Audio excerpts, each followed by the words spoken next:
power on. Ooh, the man of tomorrow is here in all of his glory. It is the Golden Stallion, the man of tomorrow, Savzu, the rated R radio star. Got something fun here. So, and it's something I haven't done in a while. I was very graciously asked by a Sovryn Tech listener to appear on their podcast, which is a tremendous honor.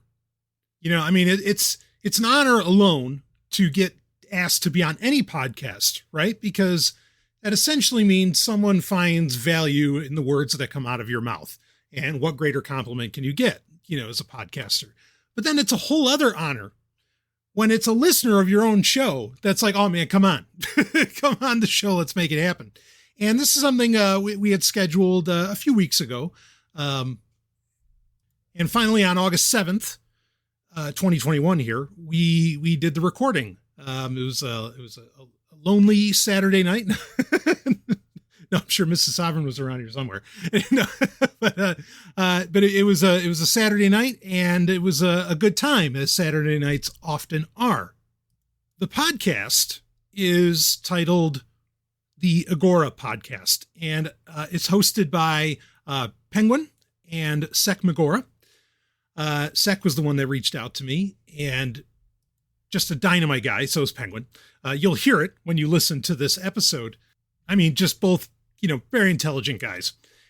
And I was, shall I say, triply honored, right? Because we already have the double honored that, you know, Sek's a listener of Sovryn Tech. You know, it's another podcast that I'm asked to be on. But then the triple honor is, and this wasn't planned, but I was on episode 13, my lucky number of the Agora Podcast. Now, links are in the show notes to find their podcast. Their RSS feed link is in there. Their Twitter link is in there. Their site on anchor.fm is in there. And really, you know, even 13 episodes deep, they've had some great conversations and some great guests on their show, including they had Scott Horton on recently, of course. I mean, you know, anybody in the anti-war space knows Scott Horton. So it's a very worthwhile podcast to check out. The episode I was on, we ended up going about 2 hours, just shy of 2 hours. And it was, what was really great about it is that, so, I mean, you can tell by the name, the Agora Podcast, that, you know, that comes with the flavor of like agorism, right? You know, this is anarchism straight up. That they are discussing and espousing, you know, radical decentralization, all that jazz. Of course, you kind of hear that in the intro.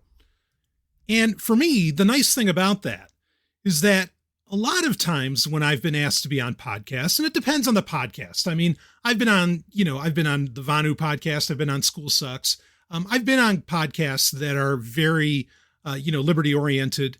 They might want to use different terms as far as ism, but you get it.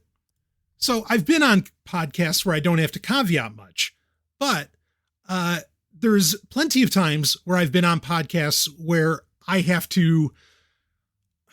really have to start from like square one in explaining my positions. And that makes things really difficult to get into the nitty gritty, to take a good dive off the deep end. And I like doing that every once in a while.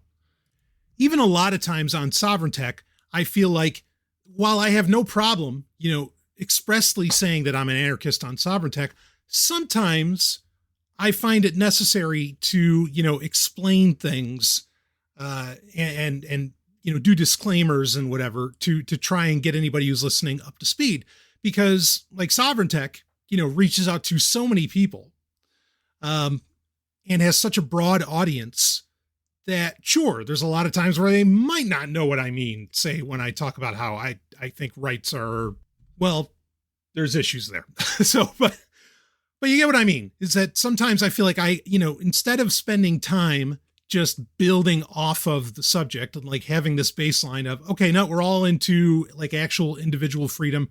Let's build up from there. Sometimes even on my own show, I feel the need to, you know, explain that a little bit.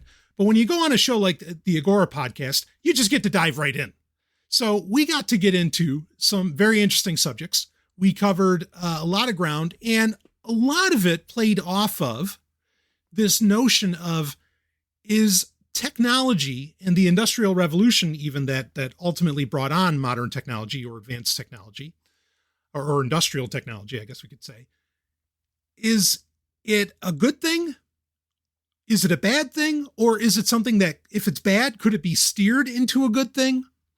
And it really gets into this notion, this concept that one could call, and it has been called, post-civilization. I think that's a direction that it's kind of going, which is essentially taking what works that is a product of civilization, but then restructuring things or deconstructing, unstructuring things, reorganizing perhaps in a way that is more efficacious to the individual. And, it's an interesting concept to go down. Now, it's not primitivism, right? And no one on this episode was really arguing for primitivism, even though Sek and I would make jokes about, let's go run off to the cabin or run off to the cave. But really, it's an important discussion to have, is at this stage, okay, where has everything brought us as far as technology goes, like the smartphone and so on. And all right, let's do a gut check on that. Is this good? Do we need a course correction? Et cetera, et cetera. So now I love this kind of conversation, and it was a fantastic conversation to get to. We also covered some other subjects. We did talk a bit about Pavel Durov, which I am going to, because I'm including the entire podcast here in the Sovryn Tech feed. After the podcast is over and you get to hear everything that gets discussed, I will come back at the end of it, and I am going to, I decided to do a little bit more of a deep dive on what Sek and I and Penguin, what we talk about with Telegram and Pavel Durov, and perhaps, some questions about, say, the validity of use of Telegram. I'm going to get into that because we didn't get to go too deep into it because I hadn't researched the subject a whole ton at that moment. But now I've done a bit of research, and I think it's worthwhile to cover and to go over it because it was a great question to ask, or, a great subject to get into. But there are other great subjects too. We did talk a little bit about the iCloud scandal, which I know every podcast in the world is talking about. I will get to that because really I want to do an episode that's covering cloud computing on a broad, and that's not cloud computing, but the cloud in general, right? Because it's not just computing. This is more a case of cloud storage with iCloud, where, potentially where they're scanning iCloud accounts for, whatever paraphernalia, illicit paraphernalia. So talk about that. But then I also want to talk about what's going on with Windows 365, that's real cloud computing, where you're actually running an operating system, an entire Windows machine, basically in the cloud. So I want to do an episode that covers those. So I'm not going to cover those subjects here necessarily, but we certainly get into them in this episode. And as far as the iCloud thing, you'll hear me directly say, look, you don't have to upload your photos to iCloud. And that's easy to turn off, but still the implication is there, from Apple of, hey, we're going to rummage through your closet. So the implications and possibilities are enough to really worry anybody. And if someone wanted to throw out their iOS device, I don't blame you. Okay. But of course, as you'll hear me discuss, you don't have to, upload photos to iCloud to where theoretically it would be an issue. But I'll save that for another episode. We also do end up talking about John McAfee, which is a subject I haven't, surrounding his death that I haven't discussed on Sovryn Tech. So there's things here that I've talked about that have been a long-standing part, that have been pillars of the Sovryn Tech podcast. But then also there are subjects that I've never talked about on the show, and even some reveals of things that, not just subjects, but things I've never said really on the show. So I think you're in for a real treat here, both if you want to check out a new podcast that's doing good things out there, And also, as a Sovryn Tech listener, that you're going to hear things you have never heard before. And then I'll close out the episode. So listen all the way through that. And at the end of that, I'm going to close out the episode spending a few minutes talking about what is going on with Telegram and Pavel Durov and him potentially being targeted, being on a list. We will get into what that is all about at the end.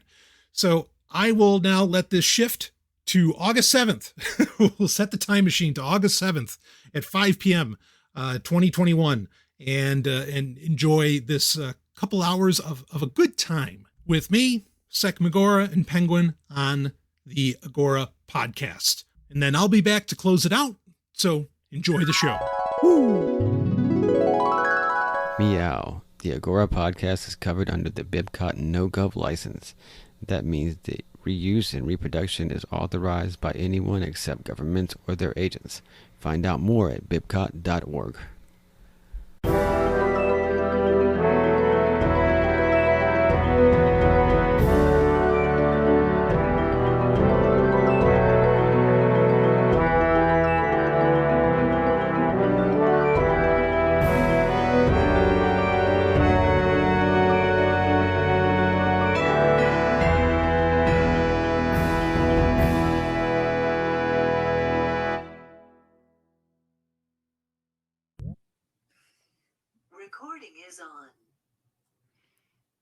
All right, welcome back to the Agora Podcast. It's Penguin, as usual, my main man, Sec Agora, coming at you live from, in Sec's case, the Homestead, in my case, coastal Virginia. So, as usual, it's your home for algorithm, radical decentralization, localism, and anti-authoritarian concepts. And radical decentralist is actually something I got on my Twitter bio, so I'm kind of wanted to slightly tweak the intro, the wording of the intro with that. Anyways, we got a very special episode and a special guest for you, as always. Today joining us is Brian Sovryn. Sec, would you like to introduce Brian to our audience? Sure thing. Here, let me see if I can do this. Brian is the Golden Stallion, Sabzu, the Rated R radio star. Brian is the host of the podcast, Sovryn Tech.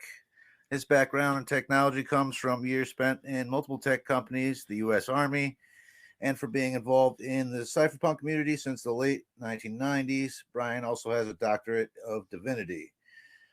Dr. Sovryn also fancies himself a gamer, a historian, a tech journalist in that order, and a supporter of the Center for a Stateless Society, Center for Global Non-Killing, the Albert Einstein Institute, the Institute of General Semantics. Brian, welcome to the show, bud. Hey guys, great to be with you. You did good there, Sec. I think you got my my rote intro pretty well. I think I missed a part, but yeah, close enough. Yeah. That's all right. You got it. Yeah, maybe you didn't get Sabzu or something, but that works for me. So thanks for coming on. Two questions right off the bat. Number one, why don't you write over at C4SS? I think you'd be a great contributor over there. Yeah, great question. My writing skills, I guess you could just say my creativity is engaged in other pursuits. Sure. I don't consider myself a great writer by any means, but I certainly do it a lot. But that's basically the reason behind it. But I love a lot of what those guys do. And I still think that a book that they compiled years ago, well, anyway, the title is Markets Not Capitalism. It's meant to be kind of incendiary, right? Oh yeah. It's all about foundational for me. Yeah, absolutely. Yeah. I think that's one of the best economic texts just on the planet ever done. So Agreed. Love what those guys do. And my second question is, why are you not a pope at the Church of Discordia? Come on. Maybe I need to make that happen. I mean, you've got a doctorate in divinity. I figured that'd be, Yeah. I'm one of those weird atheists that has one of those. So, but yeah, boy, Church of Discordia. There you go. Yeah. I figured maybe someday. Yeah. So, well, first, let's you're passionately involved in Zog. Why don't you tell me why you like Zog so much, and what's your passion regarding there? Well, I mean, this is something that goes back, frankly, to the day I was born. So, ethnically, I'm considered Jewish, and that leads you down certain roads, I think. And so Zog has been something I've been involved with for some time, and I've really put a lot of my creative efforts behind that. And it's just something I've wanted my creative efforts through Zog to really take over the world, and to really, really dominate things. And just very subversive, insidious, cultural memes that I get to put out there through Zog. You know what I mean? Right. I definitely know what you mean. And by Zog, we're obviously talking about Zomia Offline Games, which is your game. I hope we well got done somebody with that. Yeah. Zomia Offline Games. So you're a game creator, correct? Yes. Yeah. Could you tell us a little bit about why? Sure. Absolutely.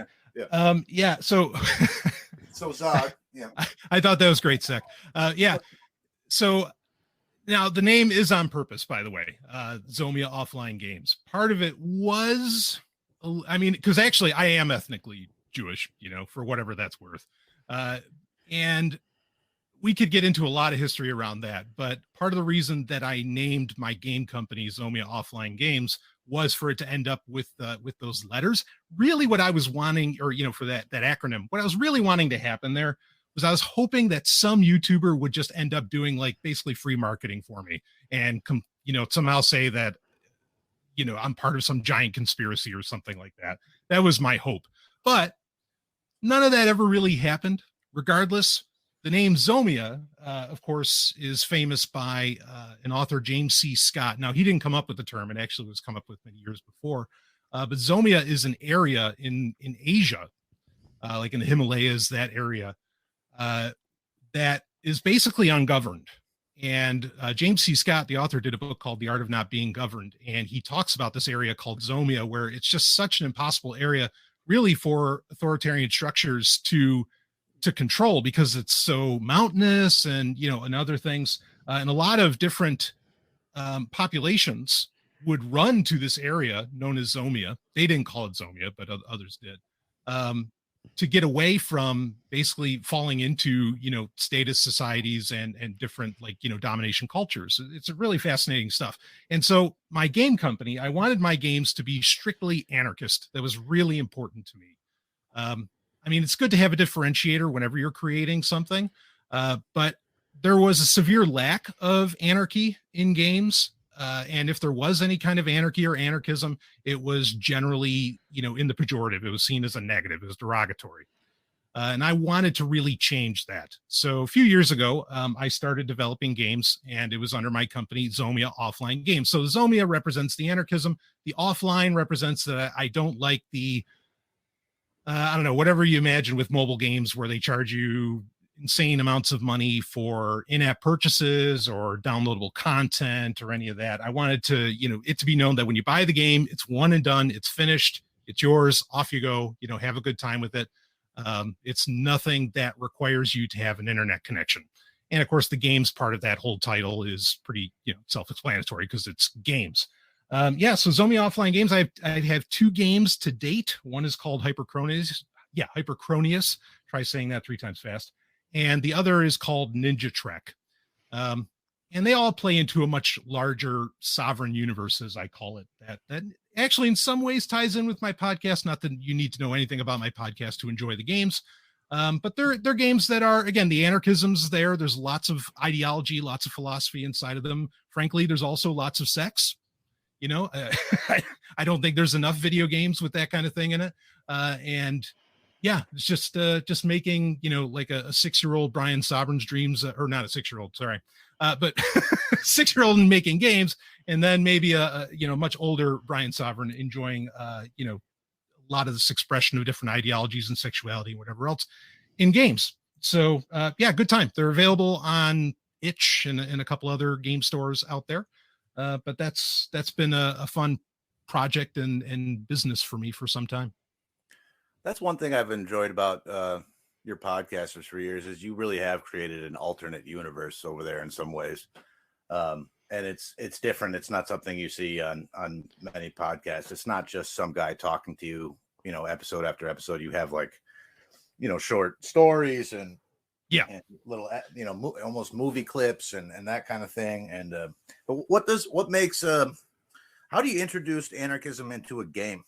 Like Sure. Are you reading? Are you just sitting there reading Benjamin Tucker while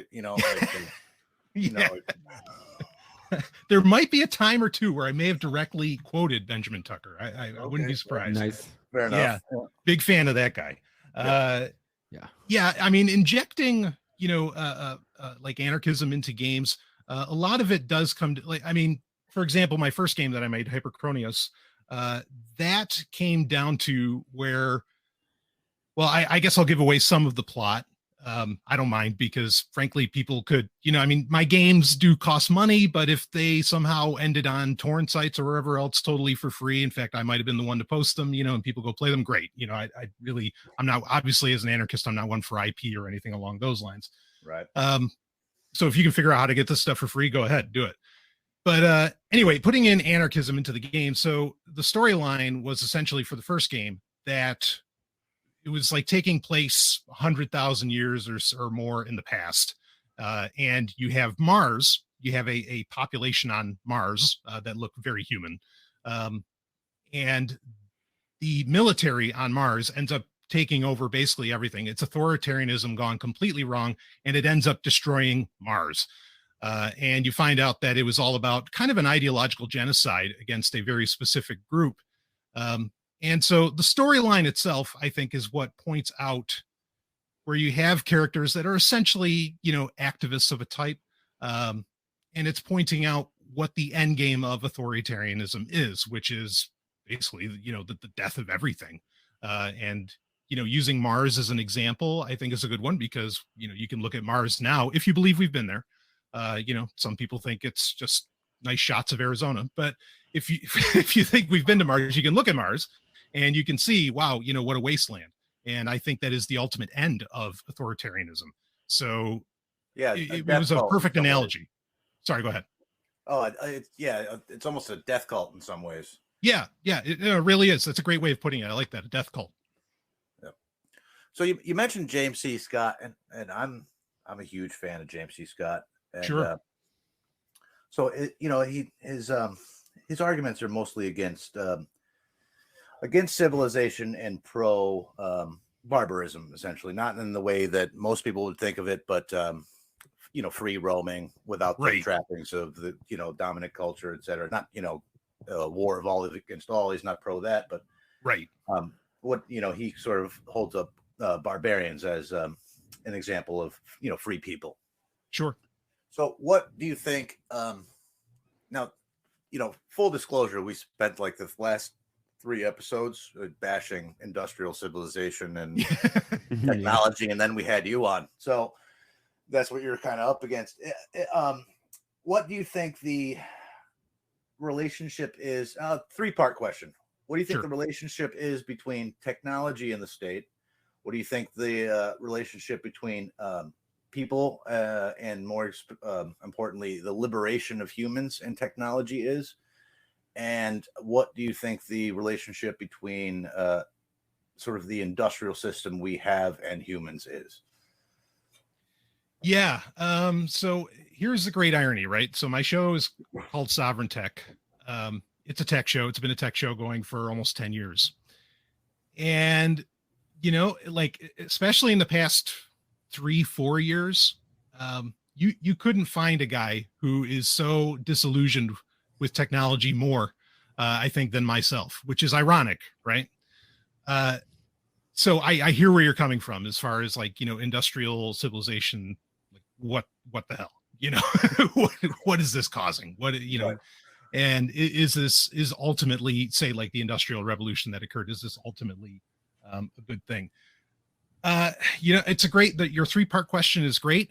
As far as, the relationship between tech and the state, right now, the relationship is, I mean, it's not even kissing cousins. It's, cousins in bed and doing, whatever horrendous things together. I mean, it's really, there is no separation between what most people consider, tech today, which is generally a smartphone and whatever else. And if you think of the companies that are producing all this stuff, it's the tech giants, Google, Facebook, could go down the list of them. And really one is empowering the other. And it's corporatism, all the way.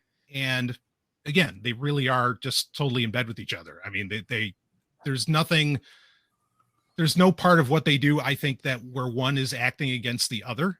It's ironic, that we see all the time. Like we recently had the Cambridge Analytica hearings with Facebook. You had the hearings where Tim Cook and everybody from Google and whoever, had to appear before the Senate. And all. I mean, this is a dog and pony show. Because to somehow suggest that, again, that the tech giants aren't acting without, the purview of government, or that government isn't taking advantage of all of the data that the tech giants are collecting. I mean, no way. Of course they're working together. I mean, there have been plenty of books, and a lot of people, or I remember quite a few people up until recent years where they were saying, oh, this idea that there was an open door policy at Google for, for government to be able to walk in or whatever, some people said, oh, no, that's not true. That's not true. There really was. I mean, go from like 2011, we'll say, until about maybe 2016, 2017, there was a belief, I think, in a lot of libertarianism and like libertarian circles, where they felt like, no, there was a difference, like that the tech companies were the heroes and they were keeping the government at bay in some ways. And they were empowering us to have encrypted communications and encrypted this and encrypted that. But I mean, I don't think I really have a hard time imagining the person that still believes that still believes these companies are working together. So technology as it stands today with your smartphone and the average thing that the person thinks of with technology completely bolsters and empowers the authoritarian structure that is the state. So there's that relationship. Well and said. Sure. So as far as how does tech work as liberation or as a liberatory tool for the people, it can work that way, but the people have to have the education and the knowledge on how to use it. Also on how not to use it, because that is really what got us here. Like how the tech giants are bolstering the state today is because a lot of people just started using things, just bought that iPhone in 2007 or bought whatever, and it goes long before, of course, but just bought whatever. And they didn't think about, wait, what could this do? The most recent story out right now, say, is how Apple is going to be, scanning iCloud accounts. Yeah, I really want to bring that up. That is sure. Just an absolutely horrific story. And it's a big, I don't know, it's not like a huge sea change in the sense that this is an ongoing relation, and it has been from the beginning. But this is the fact that they're going to scan like hashes of every image saved on the iCloud or the iPhone. I don't have an Apple products, but right. They're obviously very popular to like in real time compare those hashes against the government blacklist. And I don't care what the blacklist is or what the purpose is. Right. It's once you create that framework in those databases, it's a matter of just adding something to a database, and that's it. Yeah, absolutely. Horrible story. Yeah, horrible story. Yeah. That's where I think a lot of people are just, when it happened, right, or when iCloud became a thing, or cloud backup in general became a thing, they instantly thought, oh, how wonderful. I can take so many pictures and I don't have to worry about pictures burning. And look, that was a valid concern for people to have. I mean, I can remember, my grandparents storing photo albums in, fireproof safes. I mean, right? Like you don't want to lose these things. And so, sure, there was an actual, you could say a market desire, for this cloud backup and to save your data and everything. And, if you've been in technology long enough, I mean, sure, you make backups of hard drives and everything. This is stuff that we want. But the thing is that most people didn't think about, well, wait, where could this go? What could happen when we do I mean, most people didn't even think of, okay, well, what is the cloud? Well, the cloud is really just somebody else's computer. Do you really want to put your data on somebody else's computer? Now, if you frame it that way, I think most people, even people who say aren't so tech savvy, would instantly say, well, no, I want it on my computer. Okay, well then keep it on your damn computer, right? Don't send it off to someone else's. And yeah, I think it would be good to talk about the iCloud story, but basically tech can be, I mean, to get to that second part of that question, tech can be that liberatory tool, but you have to know how to use it, and you got to have some foresight into, how it can be used against you. As many advantages you may see, eventually you may see that there's actually, that the negatives become net, right? They're net negatives. So I'm not at this stage in the game, I will admit, and this is probably the first time I've ever said this anywhere. I've never really directly said it on my show, but I feel like the if you could call it a tech war, and I don't mean like the William Shatner novels from the 90s, but a tech war is in, okay, who has control of the technology? Is it the tech giants and the government? Is it corporatism, or is it the people? And in a very real way, I feel like that war is essentially lost, and the government is won. Like there's no, I've written books on how to secure mobile devices and things like this. I think the mobile device is a completely lost cause.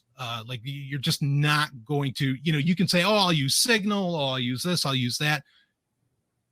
A lot of that is, speaking of dog and pony shows, a lot of that is just a dog and pony show. It's so easy to circumvent, anything being done on a mobile device. No, you're on the networks. You're in their frameworks. You're absolutely communicating in their, I don't know, their realm, their entire realm. Mm-hmm. It requires all the infrastructure and all the companies working together up and down the all the different levels of infrastructure, right? And networks talking to other networks. Obviously, the mobile device, obviously, and the way even just by the way it operates. But I mean, at the same time, they're very convenient.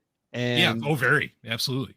If you can also operate parts of your life, segment parts of your life, and not use these devices that were not at all ubiquitous. And certainly, I mean, smartphones really aren't even the same thing as cell phones were, but they weren't smartphones. They did not exist before sometime, what was it, mid 2000s, 06, 05, right? Maybe whenever the first iPhone came out, people functioned.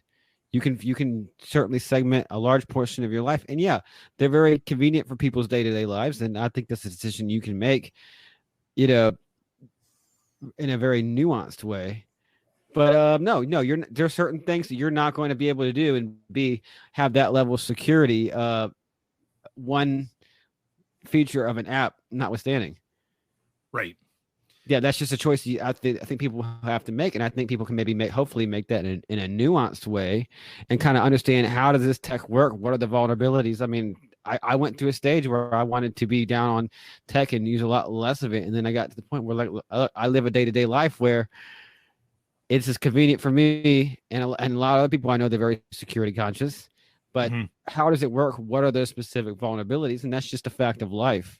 Just living in a world of this technology. Everything requires networks, infrastructure, things that are going to necessarily be these capital intensive, corporate controlled parts of the state, until we really get to a point where things can really be decentralized in a way, and I think that might be part of the tech revolution that's coming.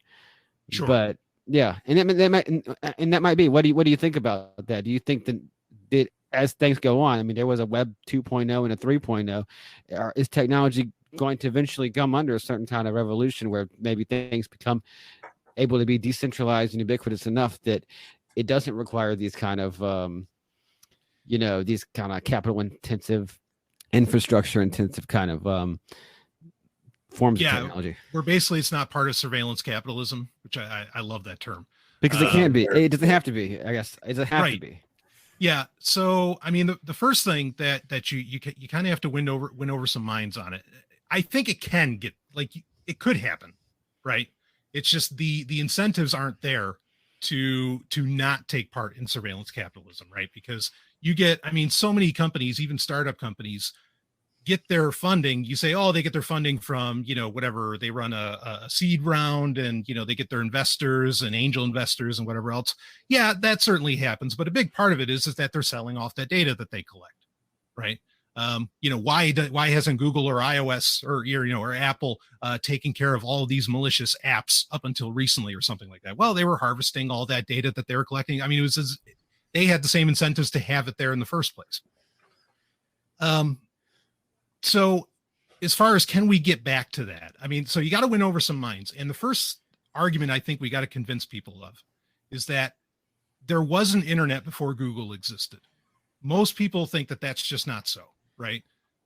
There was an internet, frankly, even before Yahoo existed, and who even like really remembers Yahoo these days? I always think it's amazing when somebody still has a Yahoo email address. I love it. It's like, well, right? Yeah. Been around for a while. Hotmail. Yeah, or AOL. AOL. Right? I see AOL. Kind of retirees, but Yeah, exactly. You kind of instantly know, okay, if they have an AOL.com account, we know we have an idea on their demo.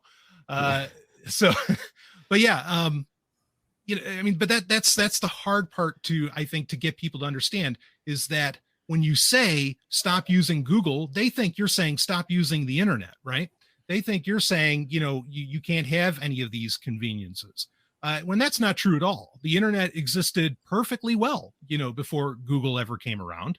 The internet existed, frankly, perfectly well before, you could argue before, the first, well, there weren't even MacBooks at the time. They had different names, but, before a lot of modern computers, or what people think computers should look like, were able to access it. The peer, like your decentralization, I love that. I'm a big fan of that. Getting to a peer-to-peer future, I think that that's important, that we can get there, but there's just so much education that has to happen to get people to understand that. And there is the eternal trade-off between security and convenience. You really, I know so many try so hard to say, oh yeah, no, we can have security and convenience. I think that's a fool's errand and a lie at worst. Convenience is great, but understand that like the more convenient that it is, where it's like instantly pulled out of your pocket, etc., there's a good bet that you're giving up security on that in some way. For example, I mean, we have so many issues with, just people, like leaks of passwords and, of account information and everything. When we could solve, the whole password problem, the username and password problem that exists, we could solve that right now. In fact, the solution already exists. It's called Squirrel, made by Steve Gibson. But nobody's implementing it. Why? Because it's just not that convenient. It's secure. It solves, a lot of these data breach issues, but no one wants to do it. Or, we could get rid of passwords using YubiKeys, right? Using hardware two-factor authentication. But it's not very convenient. And everybody's like, oh, what if I lose my little hardware device? What if I lose my YubiKey or something like that? And you get all these, arguments as to why, they're not willing to do it, as to where, turn it around and express the importance of why you want the security for whatever you're trying to secure, say with a YubiKey or with Squirrel or, these differing technologies. And one would hope they'd be incredibly cautious with it to the point that they'd never lose it, So there's a massive amount of education that really has to happen. I think to where we could get to a peer-to-peer future where you could have technology that respects and serves and bolsters the individual instead of the state. Well, I think part of it, so part of it is education, but the other part is people are acting based upon incentives. Mm-hmm. And these corporate giants and the government, to me, these are both they're just different arms of the state. Yes. And they make these things, and there's various reasons for this, but they make these things very easy and accessible, and they don't want them secure. I don't think these companies want them secure, really. No. So, people are going to pick the easiest option, and it's a systemic problem. You have all these incentives in place that most people are just going to choose these things for those reasons. And these incentives are in place because of the structure of our economy and production. You know what I mean? So I don't see how, even if you educated everyone tomorrow, it's still going to be cheaper and easier to do things for a lot of people the way they're being done now. Yeah, and it's cheap, right? Like as in inexpensive. Yes. I mean, even though we can say, well, this iPhone costs $1,000 or something like that. Yeah, but people don't have to buy the $1,000 iPhone. They can buy the, $70, Android phone or whatever. And of course, the problem there is they don't. And again, this speaks to the education. They don't understand. Wait, how is it possible that I can buy a smartphone that's only $70? That a smartphone that's 1,000 times more powerful than my $2,000 Tandy from 1994. Wait, how does that happen? Things are not getting cheaper, but somehow this is cheaper. And of course, again, that speaks to the education. The reason that it's cheaper, it's because it's essentially funded, by what you could call adware, by spyware, which I think it is ultimately, and then ultimately malware. It's funded by the data collection. All of this stuff is subsidized, essentially by actions or by technologies that are ultimately against the consumer and against the individual. But you say that to somebody and they're like, yeah, but I want my $100 phone. You're right. And so it's such a massive issue. And I'll admit, being somebody who's been out there for 10 years trying to, alert people and let them know, hey, this is what's going on.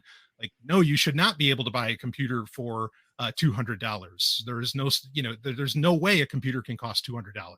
It's got to cost at least 6 or 7, as in it's got to cost that just to justify the hardware you have in your hands.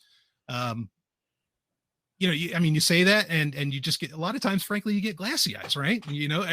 Everything just glazes over. It's like, yeah, but I only have $200. And I understand that. And I empathize with that all the way. But it just comes down to, so many people don't know the actual cost of everything that makes up, dare I say, our modern interconnected world. Yeah. You kind of made, you kind of bolstered my point there is, so, the computer's $200. And like you said, there's somebody who's living paycheck to paycheck that needs a computer for whatever thing in their daily life. And, they might not have $200. And then it comes back to, well, this might be a structural poverty issue, where this system we have, it makes it a required necessity to have X, Y, Z things, and makes the wealth that most people can accumulate only just so much, so they can just barely afford, So it's a economic structure problem. That is the system that we have today. Oh yeah. Yes, exactly. Yeah. Right. And the system is operating as planned. Right, exactly. This is how it's so supposed to be. Yes. Right. Yeah. So again, you can't, it's easy to say we can educate somebody. It's a whole lot harder to justify that, even if the risks and benefits. If you're a mother of 3 trying to put food on the table and you need a computer for work, or what I mean, so absolutely. No, you're totally right. Even me, I have to, I use a smartphone. Yep. Essentially I literally have to. I could jump through some hoops to where I could emulate a smartphone, say, with my computer. There's ways around that, but I'm still going to be interacting with Google or Apple, depending upon a person's choice. Yeah, I can really empathize with that person that it just seems like they need it, because in a very real way, at least at this stage in my life, so do I. I think that, Penguin, I think you were hitting on something great there, and that I'm also, a real standard bearer for, that we can segment our life. And that has frankly become, it's the right way to go. It's a great direction to go into, where, okay, yep, I have to have a smartphone, but I am going to put that thing in its place, right? I am going to make sure that it is only used for work, or it's, wherever its need is, it's only going to be used for that need. And that's a direction that we can go. And the other, the irony is that because we have so many cheap devices, I'm even supportive of, as kind of counterintuitive as this may sound, is having multiple devices, because it's to that point where you've got to have the specific device to just get out of the mindset, even to get away from thinking about work or whatever. And, ever since 2020, I mean, so many people are remote working, like the work-life balance is just completely thrown astray. So Yeah. doing that segmentation. Yeah, go ahead, Penguin. Well, yeah, I totally just you just hit something really good. Segmenting your devices. So like you can have some you can have maybe a phone that's like or a tablet that's like rooted and it's got open source apps or it's only got certain secure apps. Maybe it's not you don't take it that far. Maybe you have a device, maybe your phone, you might have all sorts of apps. Credit cards or you apps for ordering food off of, but you don't worry about security on that device. So you do all your unsecure stuff, your interaction with kind of the corporate world on that one device, and then you have your laptop running Linux distro or something, and you kind of segment those things apart from each other. So it's not like you don't participate or you don't use any of those things, but you have kind of clear distinctions on what you do with each device. And I think something like that kind of makes a lot of sense for most people and for most people's needs if they are conscious about this kind of security thing. Yeah, I totally agree with you. You're right on. I mean, in the world that we exist in right now, I think it's just one of the best things that people can do is to segment that, because then, when you do go shopping or you go out or whatever you're doing, you're not carrying Google or Apple with you. And they're not tracking, everything you do necessarily. I mean, then you can get into, how far do you go with this stuff? I think a lot of people hear these kinds of arguments and they say, okay, well, I guess I got to go get sand out of my backyard and bake my own processors and everything. Right. And it's like, no, let's not get into ad absurdum here. Let's not get crazy. But even taking these steps at the very least can bolster your mentality. Because that's part of what's happening. I mean, so many people today are like waking up and they're just instantly going to their notifications, right? And so from the moment they wake up, they are wondering about the system. They are wondering, okay, what's going on in the system, instead of being in their own head and wondering what's going on for me today. And I mean, it's no surprise, in my opinion, that so many people just seem to kind of follow like a mass mentality. And it's because, it's almost like all these brains are connected, right? Because there isn't that segmentation. And a lot of times people today just, don't spend any time in their own head.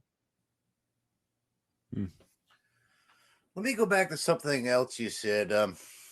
So you mentioned the sort of a relationship between tech giants and the government. And, the thought that maybe some libertarians had that they were somehow, fighting on our side or for liberation. And that's, quite obviously not the case. But do you think that this is any different in kind to, 200 years ago when you had giant manufacturing companies that were in bed with the government? To me, this is more or less just the way this system has always been. It's just a slight difference in degree, and the technology has moved forward. That's the only difference I see. And so, do you think that do you think it can go any other way? I guess is my question. If so, the relationship between like big oil or textile industries or U.S. Steel and the government was much the same as it is with Google now. Or Amazon or any of these other companies. So as long as we have this sort of this structure that we've had for the last 200 and some odd years, do you think it can be any different? You know what I mean? Like, is it always going to be a collusion between certain industry, not just tech either, industry giants and it's the political class. It's the industry giants and the government. It's colluding to control the rest of the population. Yeah, it's the oligarchy. I mean, call it what it is, and we don't have to say that. I mean, was it Princeton University about 8 years ago? They did that study where they said, "Oh no, America's an oligarchy." Like, so you don't have to take it from anarchists. Your own universities will tell you. But so it's a funny thing. I like that you bring in the history on this. Going back to maybe the starts of the Industrial Revolution and so on. A lot of people don't realize that when electricity was just becoming a thing in America, there were a significant amount of Americans, and this was actually true all over the world, but we'll use America for example here, who didn't want anything to do with it. And particularly farmers, where they knew that they were going to lose autonomy because of this. They didn't want it, and they felt like they didn't need it, right? And people are absolutely allowed, and it's absolutely right of them to only want and use the level of technology that serves their purposes, right? Not everybody the way the system's set up, it seems like everybody needs a smartphone, but ultimately not everybody needs one. Anyway, so what a lot of people don't realize is that when electricity was first getting rolled out in America, electric companies were actually, and government at times where it was needed, were paying people to get connected to the grid because they didn't see the point.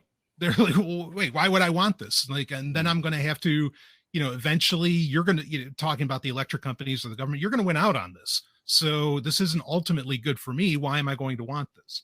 But that's, that's the thing, is that a lot of times we think, oh, wow, electricity was just this great and wonderful thing. Why wouldn't you want it? Well, there's people who had plenty of good reason not to. And it was such a scenario that government and electrical companies felt that, well, we need to pay the people to access it, because otherwise they're never going to connect to us. So that's something to keep in mind.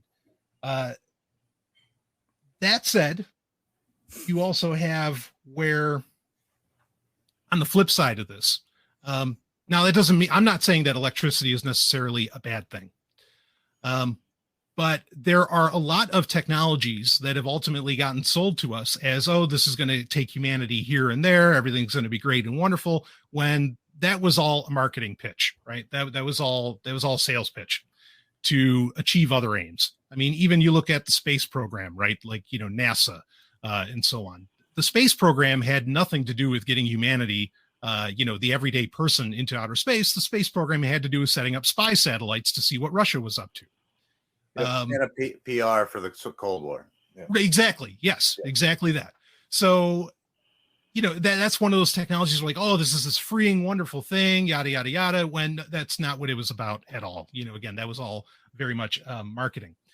Now, that's not to say that, and the government certainly, obviously, has their finger on the pulse of what new technologies are being developed, if they're not even funding it themselves.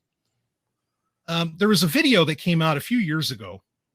I want to say this is around 2016, that it was leaked. The Intercept, the media outlet, they leaked it from the Pentagon, and it was a training video, and it was talking about, I want to say it was the year like 2022 or something, or no, maybe it was 2032, but it was, just like 10 years into the future, basically.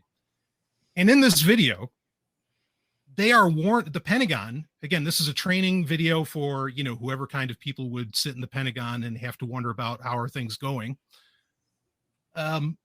In this video, they were saying that, well, in a few years, people are going to have, and they were concerned about cryptocurrencies. They're listing off all these different technologies. Basically, they're talking about the peer-to-peer future. And they're saying this is coming, and the system as it stands, or they're saying, the military, in this case, the military cannot stop it. So we have to figure out how to stop this from happening. Okay. So essentially, the future that I think a lot of technologists and futurists even, may want, like myself anyway, or freedom-oriented technologists will say, this kind of peer-to-peer future. Clearly, the Pentagon thought that it was possible. And they're terrified of it so much that they had to make however many hundreds of thousands of dollars of a training video to get whatever military leaders up in arms about the matter, to put a stop to it. So, yeah, I do think it's possible, and this is often how I say it in my show, I do think it's possible to live within the cracks of this, technological dystopia that really we're already living in.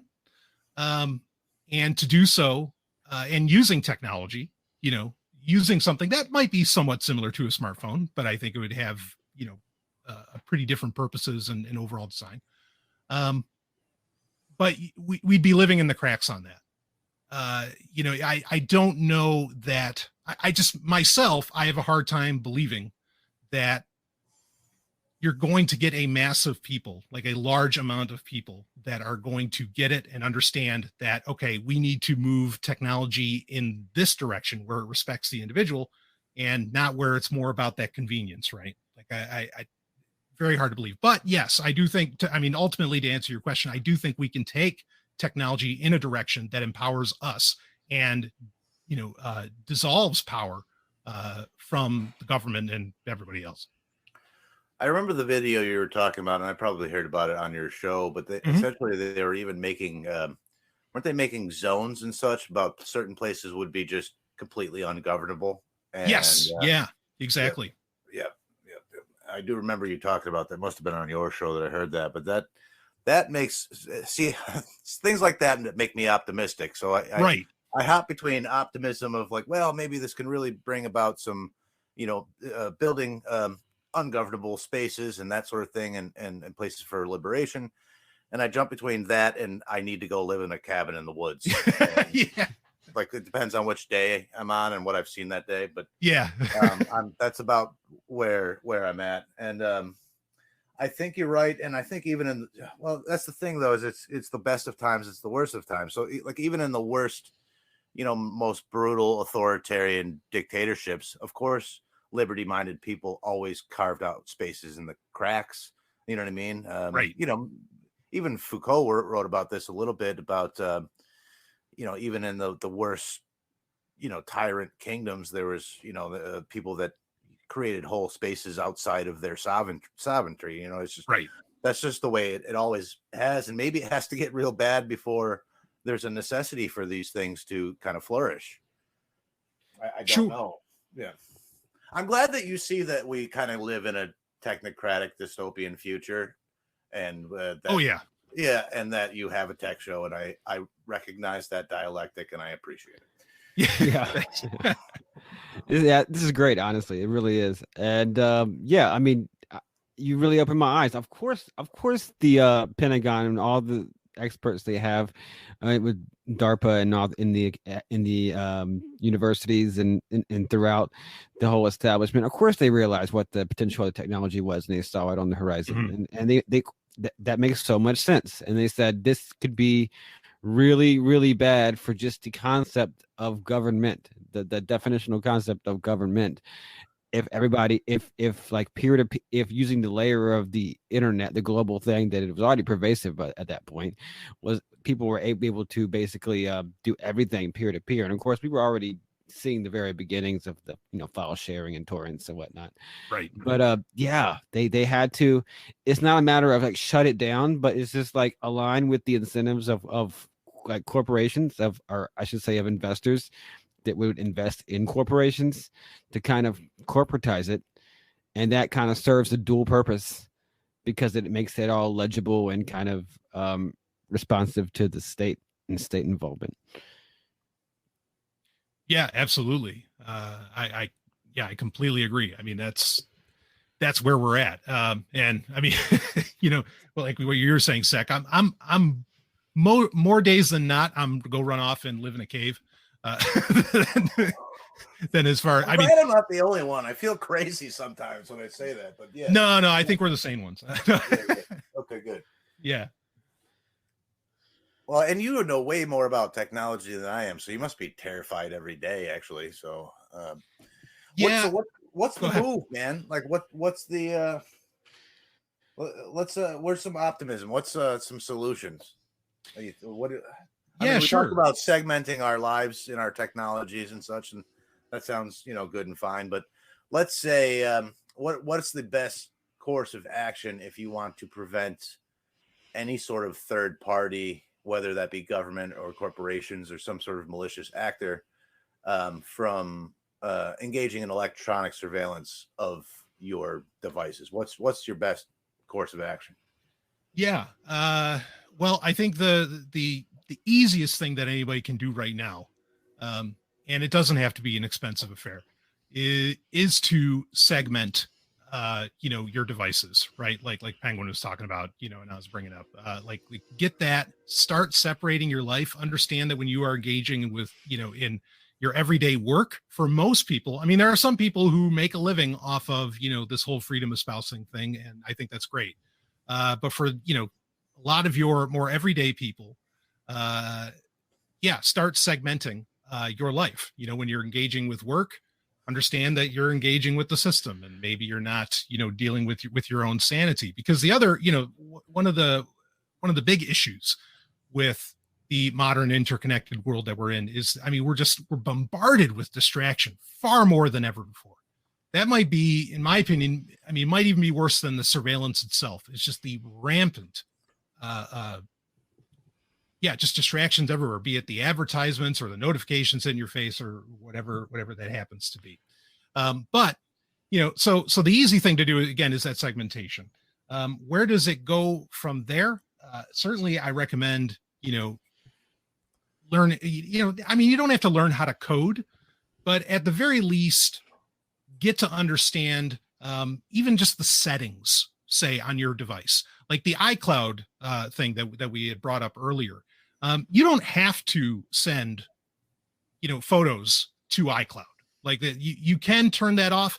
I mean, we could get into, whether or not, well, it's a soft switch, and so, maybe Apple's still collecting it anyway, and you don't know. And certainly there's evidence to suggest that, but we'll stick with, what we do know, I guess, here. And you don't have to send all of your photos off to iCloud to get scanned and potentially, have, men with guns knocking on your door. You can, I mean, there's apps that you can get now. You can set up at home, and these things have gotten a lot easier. You can set up like your own cloud at home, basically. You could set up what they call network attached storage, or a NAS. And if you want to keep all of your photos and you want to keep all like your music collection or whatever else, you can set all of that up to where it only backs up right at your home, on a device or on a I mean, it's basically a server, but on your own server that is open source, and you can have a pretty good idea that it's doing what you tell it to do, and not what some third party elsewhere wants it to do. So those are things that, that people can do. And really, I'd love for things to go in that direction, where basically everybody has their own server, and you get away from cloud computing in general. Which we seem to be going more and more towards it, obviously, even to the point where our operating systems are running in the cloud. But if we got into that where we were, it's almost like localization, like, the whole idea of buy local, but instead, keep your data local. Things like that would go a long way towards thwarting, the surveillance system, the surveillance society that we live in. So I'd love it if people did that. I mean, another thing that people can do, really, like with your smartphone, I know it's convenient. I know it's wonderful. You're probably listening to this podcast, while holding that smartphone.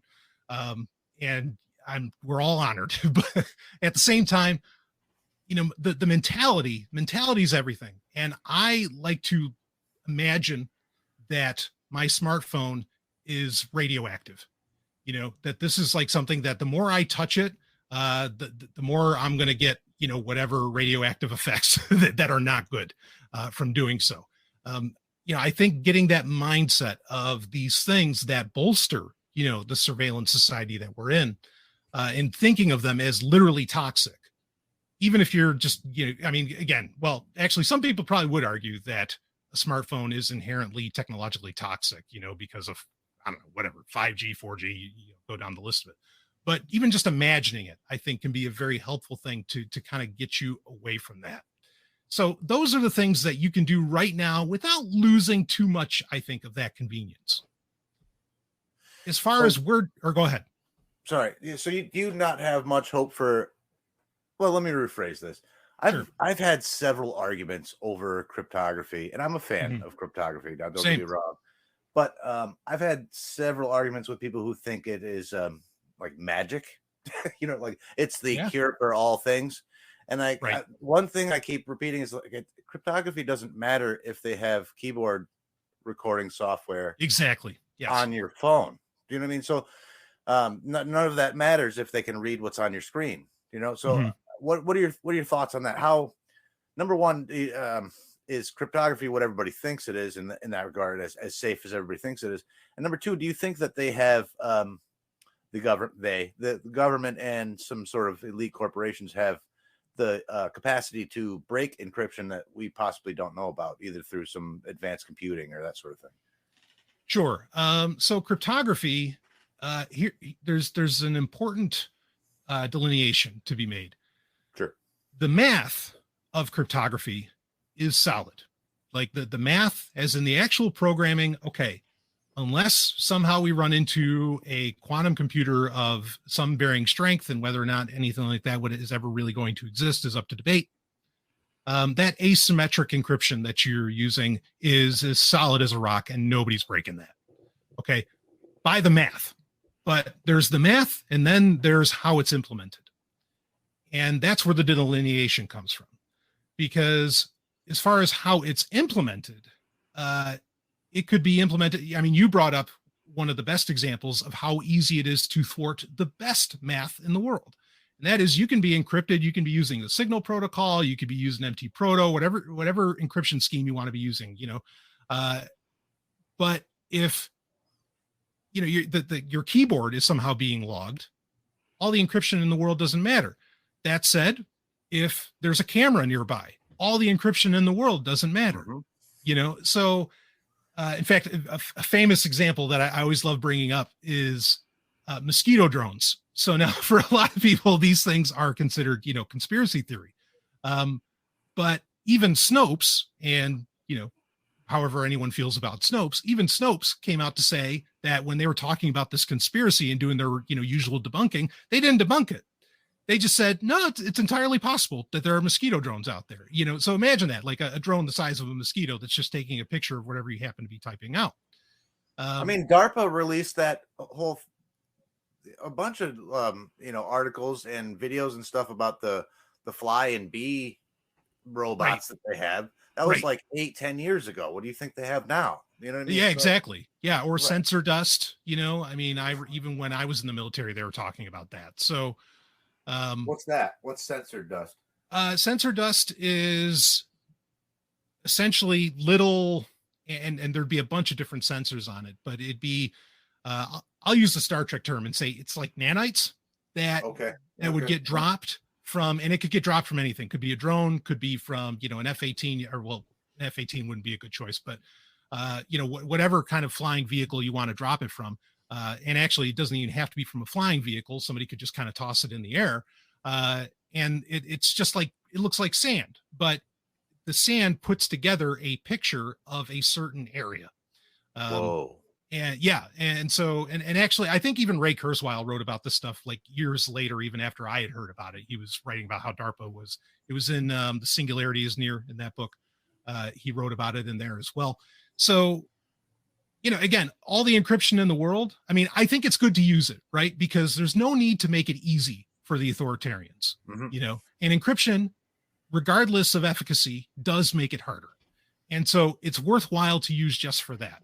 But it's also something that, is, again, so easily thwarted with keyboard loggers, with mosquito drones, with a camera, just a camera. It doesn't have to be anything as wild or as advanced as mosquito drones or sensor dust. So, that's the concern around encryption, around cryptography overall. Again, the math is sound and it can be implemented in ways where I think it can work. But, most of the companies that do, make it available in ways that work, or maybe on devices that work, we see that the FBI shuts those manufacturers down. Or whoever, whatever authoritarian, government alphabet soup organization, ends up shutting it down. So there's that. As far as, let's see, what was the other question on that? There was cryptography, and then. Oh, well, you kind of answered it. Sure. The advanced computing. So like whether that's something that can brute force it, or quantum computing or something of that nature. If DARPA and the military are that much more advanced than, say, we are, is it possible that they have computing that can break encryption that we just don't know about? What do you think? Yeah. I mean, well, the iOS upload case, or the iCloud upload case here, story that came out recently.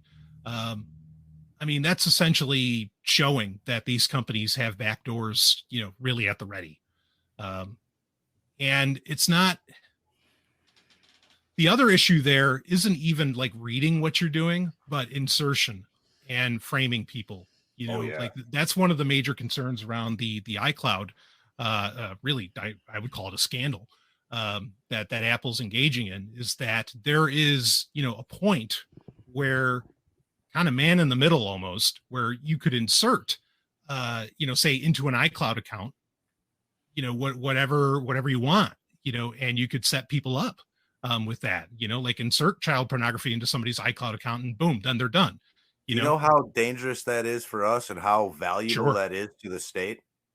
Absolutely. Anybody that steps out of line, oh, I'm sorry, it looks like you've got some child porn on your whatever device. And right. Meanwhile, they're working with Apple and they just slipped it in there. That's exactly. Incredibly insidious. Yeah. Okay. Yeah. No, it really. Go ahead. Sorry. No, back to the cabinet in the woods. Yeah. Yeah. Let's go. Yeah. Right. Okay. Well, you mentioned thinking of your smartphone as radioactive, and that made me think of another. I don't want to get into like 5G towers and right. But many people make the point that sort of this industrial system and this technocracy and that sort of thing has a lot of psychological effects on human beings, not just because we're using our devices all the time, but because of things like atomization and alienation from due to like sort of a hyper specialized environment and a very fast pace. We have all these labor saving devices that we don't use to save labor. We just use them so that we have to labor more for these new devices. Yep. Yes. Right. So it ends up being just like more and more of the, the daily grind, the corporate cubicle lifestyle. It just more and more of that to get the next new everything. And it seems to have very detrimental effects on the psyche of people as a whole. Mm-hmm. And it manifests in lots of different ways. What are your thoughts on that? What's the is there? I mean, I'm not asking you to solve the world here, but like, what do you think about all that? No, I'll solve the world. That's fine. No. Okay. So yeah, that speaks to the mentality, the psychological, that's one of the really major concerns here. I mean, the simple part is that, people want to get into an argument. In fact, Vint Cerf, who, one of the major guys behind the development of the internet itself, he came out a few years ago and said, well, privacy might just be a fluke. Like privacy, maybe this is just something that came out of modern civilization or modern society even. And really, it's not a big deal. It's not that important. Well, psychologically and through a lot of research, we know that not having privacy has absolutely detrimental effects on the human psyche. It creates constant stress because you think you're constantly being watched. And part of the issue there too is that regardless of how well people understand this technology, people know what a camera is, right? And they know what a camera does. And even if they don't think that, consciously, they don't think, well, this camera could be seeing what I'm doing right now. Unconsciously, they still know what a camera does. Just like unconsciously, they know, in the middle of the night to reach for the light switch, even though they may have no understanding of how electricity works in any way, shape, or form. So, but unconsciously, you still know what the effect is, right? So unconsciously, you're surrounded by cameras, and this creates a real low-lying stress. And this is just cameras, to say nothing of other matters, but this is just one example. They've done studies on this. It changes your behavior completely. It changes who you are as a person. Right. To be constantly surveilled. Yeah. Yeah, exactly. So without, and I don't think it's just opinion, but I'll say in my opinion, without question, a lack of privacy is inherent. It is against the human condition. It is against your health, your human health. Privacy is, I'm not the biggest fan of the word rights, but privacy is, an essential aspect of being a human being. You have to have it to be healthy in any way, shape, or form. I get where the person might say the concept of privacy that we have might be a construct of like modernity, but like outweighing that is the concept of a lack of privacy. The same, and by the same token, the concept of a lack of privacy is also absolutely in the kind of lack of privacy we're talking about is absolutely a construct of the recent modernity, the cyber age, the age of digital technology. I mean, there wasn't a question. There wasn't a question in the Neolithic or in the Bronze Age how much privacy. Yeah, you might not be afforded privacy as a social construct, as a social construction, as an idea, but there was no possibility. There was no possibility of human beings, surveilling one another right in this way. Right. And then we're aware, like you say, on some level that is possible, and that's what happens when you use technology. I mean, it's undeniable, even if you don't know how it works, even if you have a vague idea how it works, then it's like you have the idea that it's pervasive, especially after all the leaks and rumors go around. And when the potential surveillance is potentially so pervasive, which it is, then and when you have no idea to know who or if you could be under some unknown level of scrutiny by some unknown, not known specifically what actor or group or whatever might be surveilling you or why, or if it's just all being scooped up as it is in many cases, that's absolutely nerve-wracking for, I think, anybody who wants to be aware of these kind of privacy and security concerns. Yeah. And I mean, I totally hear you, Penguin. Right on. And it's the history is an important thing to bring up. And I think this leads towards a big part of the solution, ultimately, a big part of the optimism, like you were saying, Sec. What is the optimism here? So, I mean, something to understand that people forget, because, as humans, we're an incredibly adaptable species, and we really are. It's part of the reason we're still around, amazingly. We adapt to changes very quickly. I mean, think about, like we were saying earlier, the iPhone, the smartphone as a concept's really only been around since 2007. That's just now, I mean, barely 15 years, right? That's no time at all. But now most people can't imagine a world without it. For the thousands of years that humans have existed, or the hundreds of thousands of years that there have been humans, your world as an individual was essentially about 7 miles around you at any given moment, right? That's it. 7 miles. That's all you could, that's all that you could possibly interact with. Like you were saying, Penguin, I mean, in the past, the idea of, King George surveilling on what you're doing in Iowa, how could he know, without sending a spy of some kind? And that's damned expensive, and so we're very used to, like, genetically, we're really, and even to some degree culturally, even though we've adapted quickly, but genetically, we're very used to that, okay, no, the only thing that matters is whatever's 7 miles around me. Now, here's the rub, and the reason that I'm bringing this up is that with the interconnected world, right, with the internet and so on, now we're not just engaging with whatever, just 7 miles around us, okay, a 7-mile diameter. Now we're dealing with what's happening 700 miles away, or 1,000 miles away, or whatever. Now we're interacting with on such a large scale that our brains were just never meant to handle. And we're also interacting with far more people than we were ever meant to be able to handle.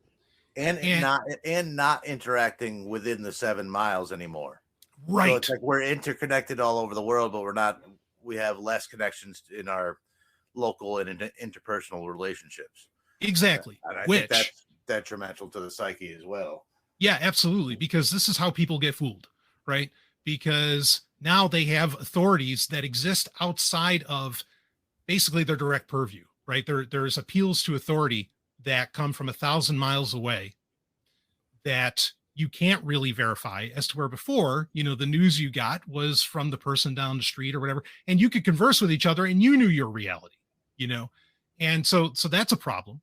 And I think this really speaks to, one of the major issues with a lot of the interconnectivity and not that I'm against like the idea of something like the internet. I just think there's better ways to implement it. But part of the problem is I think a lot of people really feel an absolute loss of control because their lives are being controlled from 1,000 miles away, not from down the street where City Hall used to be, or, Town Hall or whatever.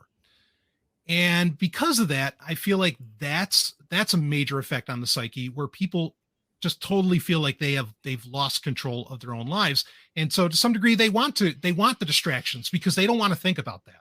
They don't want to think about how little control they feel they actually have. The reality is you have tons of control. And if you relocalized, not just your mind, but, also a lot of your actions, you could get control back. I'm a big proponent of there's a Dr. Robin Dunbar, and back in, I want to say it was the early 80s, he came up with what eventually would be called Dunbar's number. 150. Yeah, 150, right. It's anywhere between 5 to 250, 150. Okay. Like that. Yeah, I've hinted at this, I think last episode actually. It's like, okay, right on. Yeah. I forgot that name, but I have heard it. Okay. Mm-hmm. Yeah, remember I was saying we were talking a lot about scale last time. Yeah. 50, 100. I said 50, 100, 150 groups people, and I just want to say about that. I don't even really care when it comes to that kind of scaling thing. I don't really care what the system is. I think a lot of our problems with systems are a matter of scale. Sorry to interrupt, but that's kind of that's a huge thing with me. That's with the decentralization. I think you picked up on that too. No, you're brilliant, Penguin. You're totally on. And that's exactly the point that I was going to go to, is that we are dealing at scales that psychologically we're just not designed to handle. And while we can adapt quickly, there's some things where, again, like our technology has advanced faster than we have in this case. Like technology, as adaptable as humans are, technology has adapted faster. And because of that, we can't adapt to this new world where, I can instantly talk to 5 million people or however many people. And so that really gets to the optimism, is I think that building systems, or I don't like to use the word systems as far as, wanting the individual to get free, but building groups, organizations, structures, we'll say that kind of surround this number, that surround the idea of, okay, from 5 to 50 to 150 to 250, whatever, amount of people, then you get that, you will regain that sense, I think, that sense of control. And there's all kinds of aspects to that where you'll feel better connection, because you can't really feel connected to people via a tweet. Like, it's just, there's no way, there's no argument for that. Real connection comes from actually being in front of a person. I mean, communication itself, only what does the research say? Something like only 10% of human communication is verbal. What that means is that a lot of what we're saying comes down to more than the sound that comes out of our mouth. It comes down to body language. It comes down to what our eyes are doing. It comes down to, all kinds of things. So, if your interaction with people is not face to face, in my opinion, I think you're losing something. It's great for podcasting, no doubt. I'm not going to argue against that, but you're losing something for things that matter, because there's so much more to read in a person's intent. And I think a lot of people would be better at not being lied to by politicians if the politician was just down the street instead of 1,000 miles away. I think we are dealing with definitely scaling issues, and that was the big thought that I had, because we talk about people with a variety of different kind of I don't want to say political leanings, but just ideas of kind of societal organization and relations, and Sure. I don't think they really matter at that level so much as the scale itself, kind of, the decentralization, the inherent lack of, I guess, possibility of too many hierarchies, and then not that that's a central feature. The central feature is that number, the people can be or have to be accountable to each other. Right. In a market, they have to be accountable to each other. They're approachable to each other. They see each other, and hopefully, probably are approachable, but physically approachable. Like they can see each other, and there's all this question of kind of absenteeism and of absentee control, absentee ownership, of like the bigger you get, I think the more chunks of people have to kind of set aside more and more of their own self-interest for the good of the collective. And that goes the same whether you're talking about some kind of explicitly socialist deal or like the exact system that we have now with this so-called representative democracy. I mean, people vote, but I mean, very little of people's actual self-interest is reflected in their voting patterns and so. And that's just a consequentialist argument against this whole representative democracy system we have now. Because I mean, it doesn't seem to be accomplishing the main goal that it's set to put into place. And I think that would happen for all sorts of democracies. I mean, you could tweak the rules and make it quite a good deal better at some goals than this particularly bad system, but ultimately you end up with the same problem once you get outside that number that we as human beings, and I hate it because it seems so essentialist, but I really do. I think, okay, is that really it? Are we just programmed to only be able to? But it's just a capacity issue, and it's an issue of like, to me, it doesn't even have to be a human essentialist or human nature argument, though. It could just as easily be a practical or logistic problem. Yeah. Well, yeah. There's only so much of your time that you can spend on, there's only so many hours in a day, right? So, and there's only so many days in a week, and there's only so many weeks in a year for you as a human to interact with 350 million people in the United States. It is not physically possible, regardless of human nature or any kind of essentialist argument. It's just not practical. Okay, good. Because I was getting in a weird place where like, is it this? Yeah. Okay. I'm glad you agree with that side of it. Yeah. Well, I think you answered my question, Brian, but let me ask it anyway. Do you think we can have our cake and eat it too? Do you think it can go both ways? So like right now we have, like you were saying, everything is so all of our focus is so far away. All of our communications are with everyone from all over the world and such, and very little has to do with our direct sphere of influence, our interpersonal relationships, our local communities, and that sort of thing. But like right now, I'm talking to you from whatever 600 miles away, and this is great, right? But so can we have that? And do you think we can have that and also have a very localized and decentralized or societal structure? Do you see what I'm saying? Or yeah, could we have some sort of like a mesh network of humans? Yeah, I think so. Actually, there's organizational structures, like there's sociocracy, which was developed like in the 70s, kind of came out of the 60s and the hippies and all that, right? Where the idea is that you have, I mean, even just in human relationships, where you have like these little circles and you have point people within these little circles, that reach out to the other circles, and it just keeps going like that.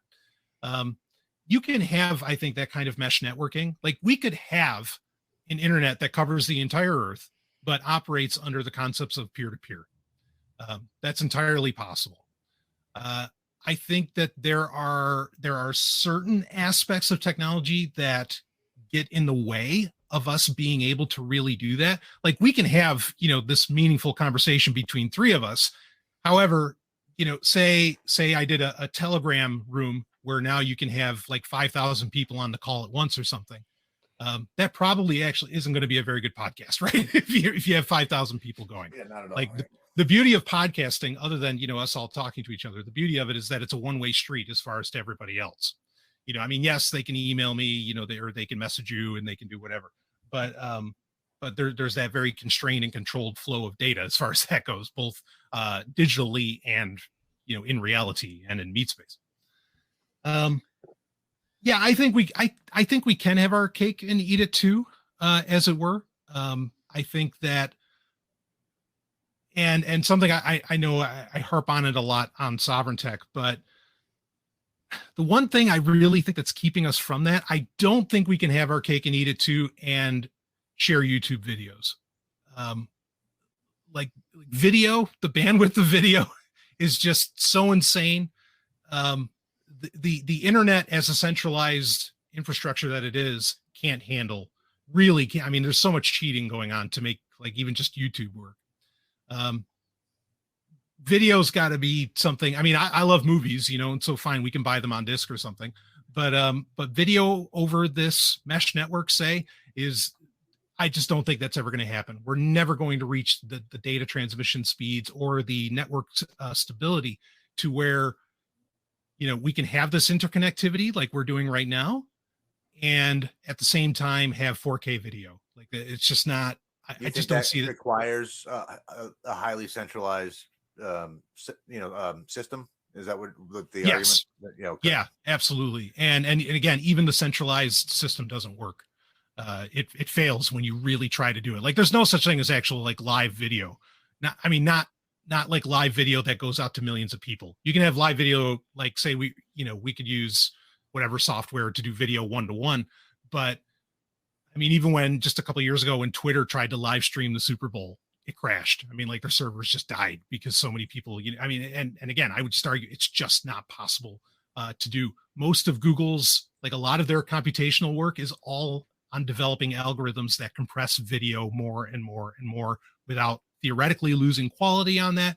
But that's how, I mean, so much of Google goes to powering that video compression because again, it's a cheat. It's not, video just kills the whole concept. So if people can get beyond needing Netflix, we absolutely could have a peer-to-peer mesh network that respects the individual, empowers the individual, and frankly, we could do things that blow away whatever gets done on the internet, minus the video. Okay, could we have that in parallel with the existing system, or like in the existing world? Yeah, so this is something I've been pushing for a while. I mean, there used to be a joke where there was a kind of a cultural meme of that Southern people called the internet, they called it the internets. I think internet should be considered a totally viable term. There should be multiple networks. There should be multiple internets. I use the term all the time, and sometimes you get sideways glances from people. But I'm being deadly serious, in that, we need multiple networks. And I think you could have both.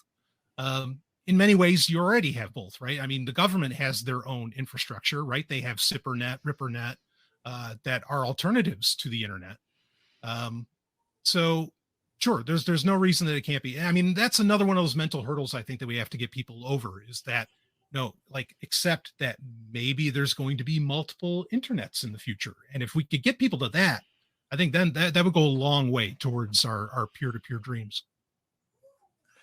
So apparently I can't go one podcast episode without mentioning Carl Hess Community Technology. Right on. Have you ever read that? Apparently also James C. Scott, by the way. I think you've mentioned every single time. I don't know why. Episode. Every single time. Yeah, I don't know. It just comes so up two guys. Well, Hess is I've been exposed to a lot of Scott's ideas over through osmosis or whatever. But Hess is absolutely essential to us. Yeah, absolutely. So Community Technology is a phenomenal book. Okay, good. I'm glad you read it. So you kind of understand where I'm going with this. Is like I think that number one, sort of local and not just for tech, not just for like digital technology, but local and individualized production of all goods is number one, desirable, and number two, a beneficial strategy to achieving not only self-liberation but possibly building a more peer-to-peer society, we'll say. Yep. So you could have, like we're talking about in the digital space, with it's sort of a mesh network organization. So you could have a very small distributed production of all things, not just technologies, but of consumer goods and food and energy and that sort of thing. What do you think about that being a viable strategy, not just a desirable end goal, but a good strategy at achieving human liberation? Yeah, it is, in my opinion, it's absolutely the desirable end goal. Like, right. That's exactly where we want to be. Right. Is it possible to do right now? 100%. I think that, if again, there might be, one or two things here, one or two conveniences that you might give up on the matter, to have it. But I think people could build these things, little intentional communities respectful even of Dunbar's number, and that you like a community like that could really thrive on, like local gardening, farming, whatever, and yeah, do everything, relocalize everything, and I think that's absolutely possible. Well, what I go mean ahead. is, do you think that, so in taking that step, do you Mhm. think that that would help us if we started relocalizing things and started building communities like that? Do you think it would help overall in the in achieving the not only as a goal but as a strategy? Do you think that would help us achieve sort of human liberation from the state? Like, You see what yeah. I'm saying? Oh, yes, absolutely. And I'll explain why. Because when you get people that start living like that, um, again, only 10% of human communication is what comes out of our mouths. You get people to, I mean, you have your everyday person in the middle of New York City see the person that's living the life that you're talking about, Sec, like that more localized life. And they're just going to see so much about that person that is so at peace and so happy. They're going to want a piece of that. They're going to, I mean, and I don't mean like they're going to want to be the government and steal it. I mean, like they're going to want to be a part of that. And not only that, I think that person is just going to be here's the key thing to get anybody on board with anything. It's got to have the cool factor. It's got to be cool. Now, cool is a very nebulous concept, right? You only know it when you see it. But I think that experiencing people who are living that life, I think would convert so many people over to, wait, how do I live like that? How do I have that kind of, peace of mind and happiness? And I mean, you see it a lot of times where, I mean, you just kind of encounter that person, right? Who just seems to have a certain magnetism. And a lot of it's not like charm or necessarily anything like that. It's just that, wow, what are they doing in their life that allows them to just be so calm and so cool? And I think that just in that. Now, the other part is that as you, and this is something I talk about a lot, is that the system, the technocratic system that keeps us down, that keeps the every person down, that because the every person feels that they're reliant upon it, the authoritarian structures, government, corporations, whatever, they are just as reliant upon this system as quote unquote we are. Okay. And so as you step out of that system, as you become a blind spot, because you're not using the big network that everybody else uses, because you're not, getting a shipment from, I don't know, whatever company, you really do kind of become a blind spot, and you become almost like a mosquito bite that just doesn't feel right and affects the entire body, and the body being the state. In my opinion, I think so. I think that's like just the way to go. Like, it is the action to take, is to build these intentional communities, build these, these little communities that are self-sustaining as they can possibly be, and not reliant upon the system. And that in multiple ways affects and could lead to bringing down, or at least very much aggravating, that system. Very well said. And do you think, are you optimistic? Do you see people doing that? Do you think more and more, it seems to me, but it might be just the circles I run in, it seems that more and more people are becoming disillusioned with this system. Not only people that agree with our philosophical or political ideas, but people that are just for, purely practical reasons, are just like, oh, and they just kind of walk away, and they maybe become more, self-employed, or go off and live on a farm, or make an intentional community around whatever it is, organic farming or bicycling, whatever the thing is. And it seems that more and more people are doing that these days, but maybe I'm being too optimistic. No, I think it's happening. I think it's happening. In fact, there have been a lot of different commentators in like media outlets and whoever they're paying for, that have talked about this in the past couple of years, particularly, both due to President Trump, or ex-President Trump, and as well as what's happening with COVID-19, where particularly in America, but I think it's happening all over the world. You can find the evidence for that. There is a real divide between like rural and urban. In fact, it's not just a divide, it's essentially a psychological civil war that is going on, where people outside of the cities are thinking, well, this isn't bothering me, and people in the cities is, why does nobody care? Everybody's terrible, blah blah blah blah blah, right? And so I think in general, like that, I do agree that I think there is kind of cultural or psychological civil war going on. And I think that a lot of people are pulling away as much as they can from the system by nature. I see it a lot within New Hampshire. Of course, New Hampshire is kind of an odd place as far as freedom loving goes, in a good way. But in other areas, I've seen it as well. I mean, one of the best things that I've heard to come out of the past year is how much of the population is leaving New York City. Man, is that really great news? Yeah, it's wonderful. And I'm speaking as somebody who also escaped. I grew up in Queens, and I just, that's fantastic. But I think it speaks to your point. Even if it's not happening at the more conscious, direct level of building a full-on community, I think it's getting there. I think people are realizing that they need to reconnect because everything else is just totally out of control, and they want to regain some of that. No, I can totally turn on NPR at all times, and you can definitely see like people that totally are not having necessarily the exact same ideas or the same motivations, not coming from the same place, at least. Still, like definitely getting out of the cities, moving to and the big thing right now is decentralization. This small cities, large towns. Right. So what that's technically what they'd be, but what we call small town America, and but even into rural places. And I mean, huge decentralization of the culture and of like the idea. I mean, the basic idea of when it really hits me is like 30 years ago, you could only get like a good cup of coffee in the US.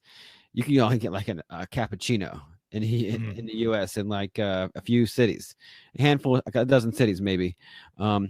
Closer to downtown in a lot of them. And now you can go to pretty much anywhere you are in most of the populated parts of the country. You're within 10 minutes of a place that'll get you that. And that's I've seen it in very small towns. So I mean, in fact, they have very high speed internet access in those places and access to all the goods and there's all the logistics. I mean, we obviously have some critiques of obviously the tech and the industrial infrastructure that goes along with that, some of that stuff. But what we can say is that people are able to live people are starting to be able to live in a way more decentralized fashion and, really kind of spread I don't want to just say the culture, but just kind of, it's where things are happening as generally as I can say. It's not the center of cultural life is not in the cities anymore, I don't think at all. And it doesn't have to be because we have the, for better or for worse, the means to communicate with each other outside of this kind of like congregating in centralized locations. Yeah. Well, all right. So did you have any other optimistic? Let me ask you one other thing. This is a definite segue, but what do you know about the creator of Telegram and that Israeli intelligence list he was found on? Oh boy! You know anything about that? So I'm a big fan of Pavel Durov. Yeah. Is he the Russian anarchist? That's the Telegram guy, right? Yeah, that's Pavel Durov. He's Okay, he is I mean, basically out in the open, he is an anarchist. I mean, just straight up. Or at the very least, depending on how you want to read, maybe you could say that he's libertarian. So where do you want to go with this, Zach? So that's what he says, right? But some of the more conspiratorial minded amongst us, and that being me, might say that he's a front, a honeypot. Yeah. What do you think? Well, I'll be the first to, I mean, as somebody who's espoused the use of Telegram for some time, of course, very quickly, I'll just say that I've pretty much always said that never bet your life on it. You know, like don't use it and expect, you know, like that somehow what you're saying is in any way, you know, really safe. I've always seen it as a Facebook alternative. And actually recently I've very much seen it as an internet alternative, even though it's, you know, powered over the internet. It doesn't have to be. In fact, they had plans to, you know, create their own blockchain based peer-to-peer internet, which is exactly, I think, a lot of what we've been fantasizing in this episode. You know, the idea that Telegram's a honeypot, the encryption sucks. You know, MT Proto hasn't gotten any better. Not really a fan of that. So I'm not going to say that it's not possible. I just feel like he's had both, you know, sometimes you can judge somebody by their enemies. Now, again, all of that could be a setup. But the fact that the Russian government is clearly after him, the German government is now actively going after him, and the SEC wouldn't let his grander plans for Telegram go forward, does make me think that he's on the, shall we say, the right side, you know, The correct that he's more on our side. Okay. Yes, okay. Yeah. So, but that's the only evidence I've got to say, you know, to say that as to why he would be more on our side. As far as his anarchism goes, he's really big on the statement, remain neutral. And I feel like that's taken to its logical conclusion is a very egoist anarchist perspective. And, you know, egoist anarchism allows for all kinds of things. So I don't know. It's a great question. Well, here's the thing. So, you know, everybody's a principled human being until somebody's got a gun to your kid's head. You know what I mean? Sure. So, and this, hey, look, call me conspiracy all you want to. This is absolutely the MO of intelligence communities, especially Mossad. Mm-hmm. So, from what I understand, and I have not dug very deep in it, he was on a list of people that through a company very similar to like American Incutel, like so a CIA connected technology company, and he was on some list somewhere involving them, and that's basically all we know. So it could very well be that maybe he was a target of some sort of it could be just as easy that he's a target of these, you know, Israeli intelligence as he's working actively with him, or he, you know, they've have him compromised in some way too. That could also be you know, it's easy to have principles until, you know, like I said, until somebody's got a gun to your head. So I mean, there's a lot of explanations. It just makes me trust Telegram a bit less, I guess. But sure, the eternal skeptic, you know.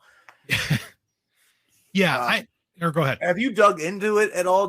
Have you researched this at all more than I have, or no? Probably not more than you have. Okay.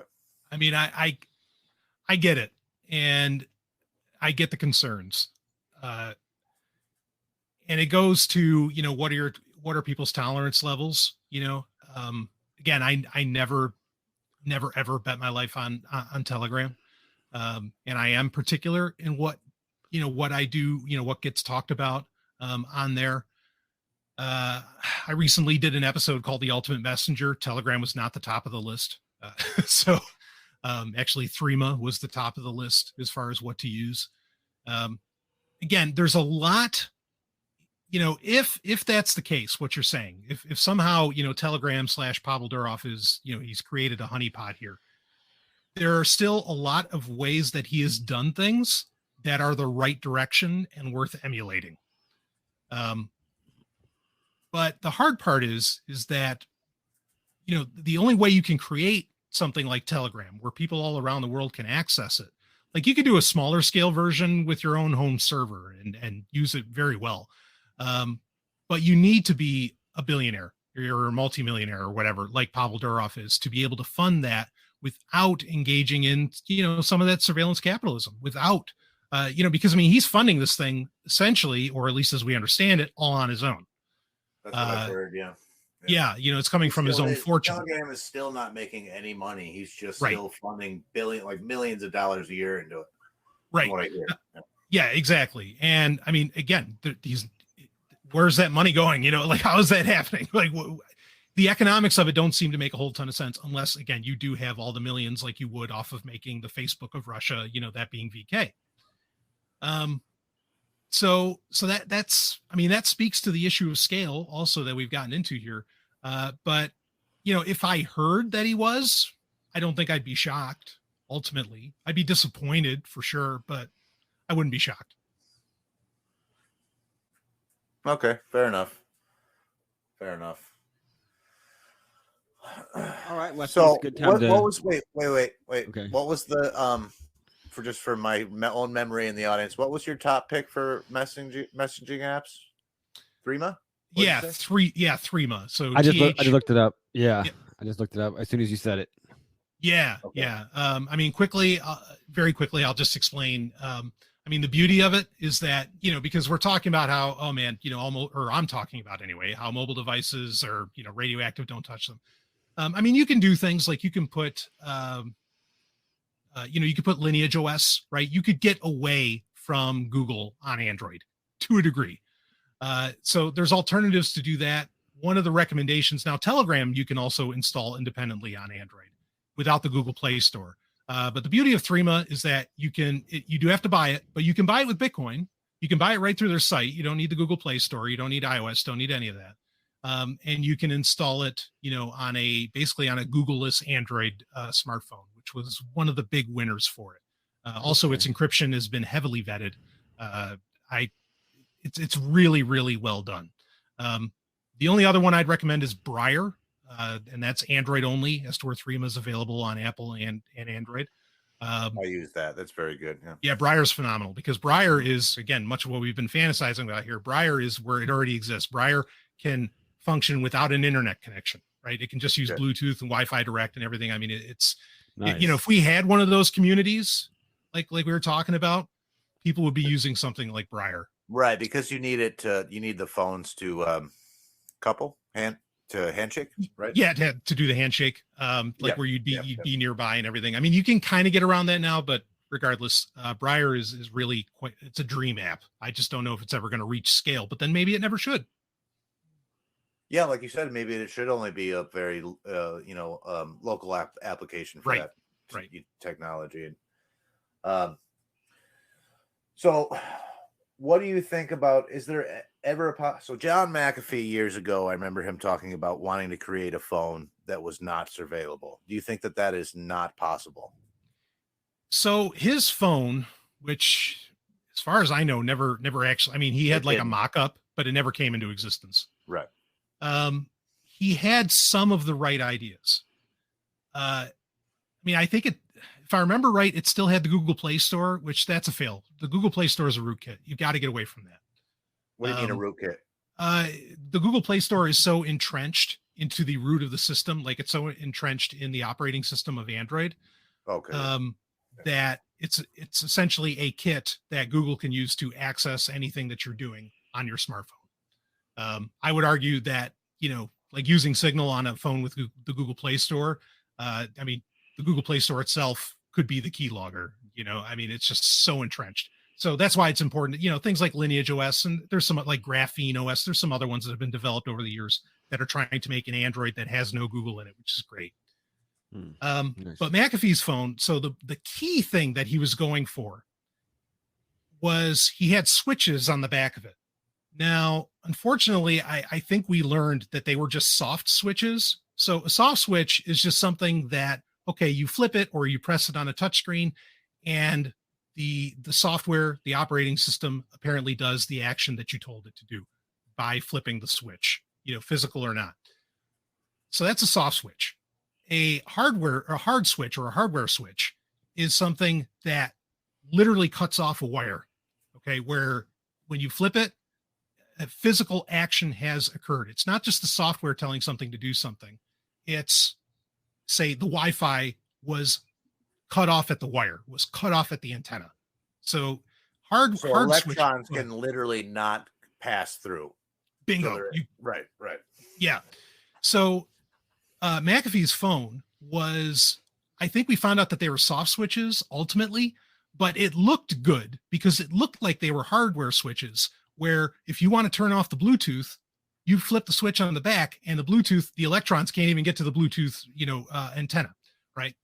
Or the Wi-Fi gets cut off or whatever. Because right now we're all just trusting Google that when we turn off Bluetooth, that it's actually off, or when we turn off 4G, it's actually off.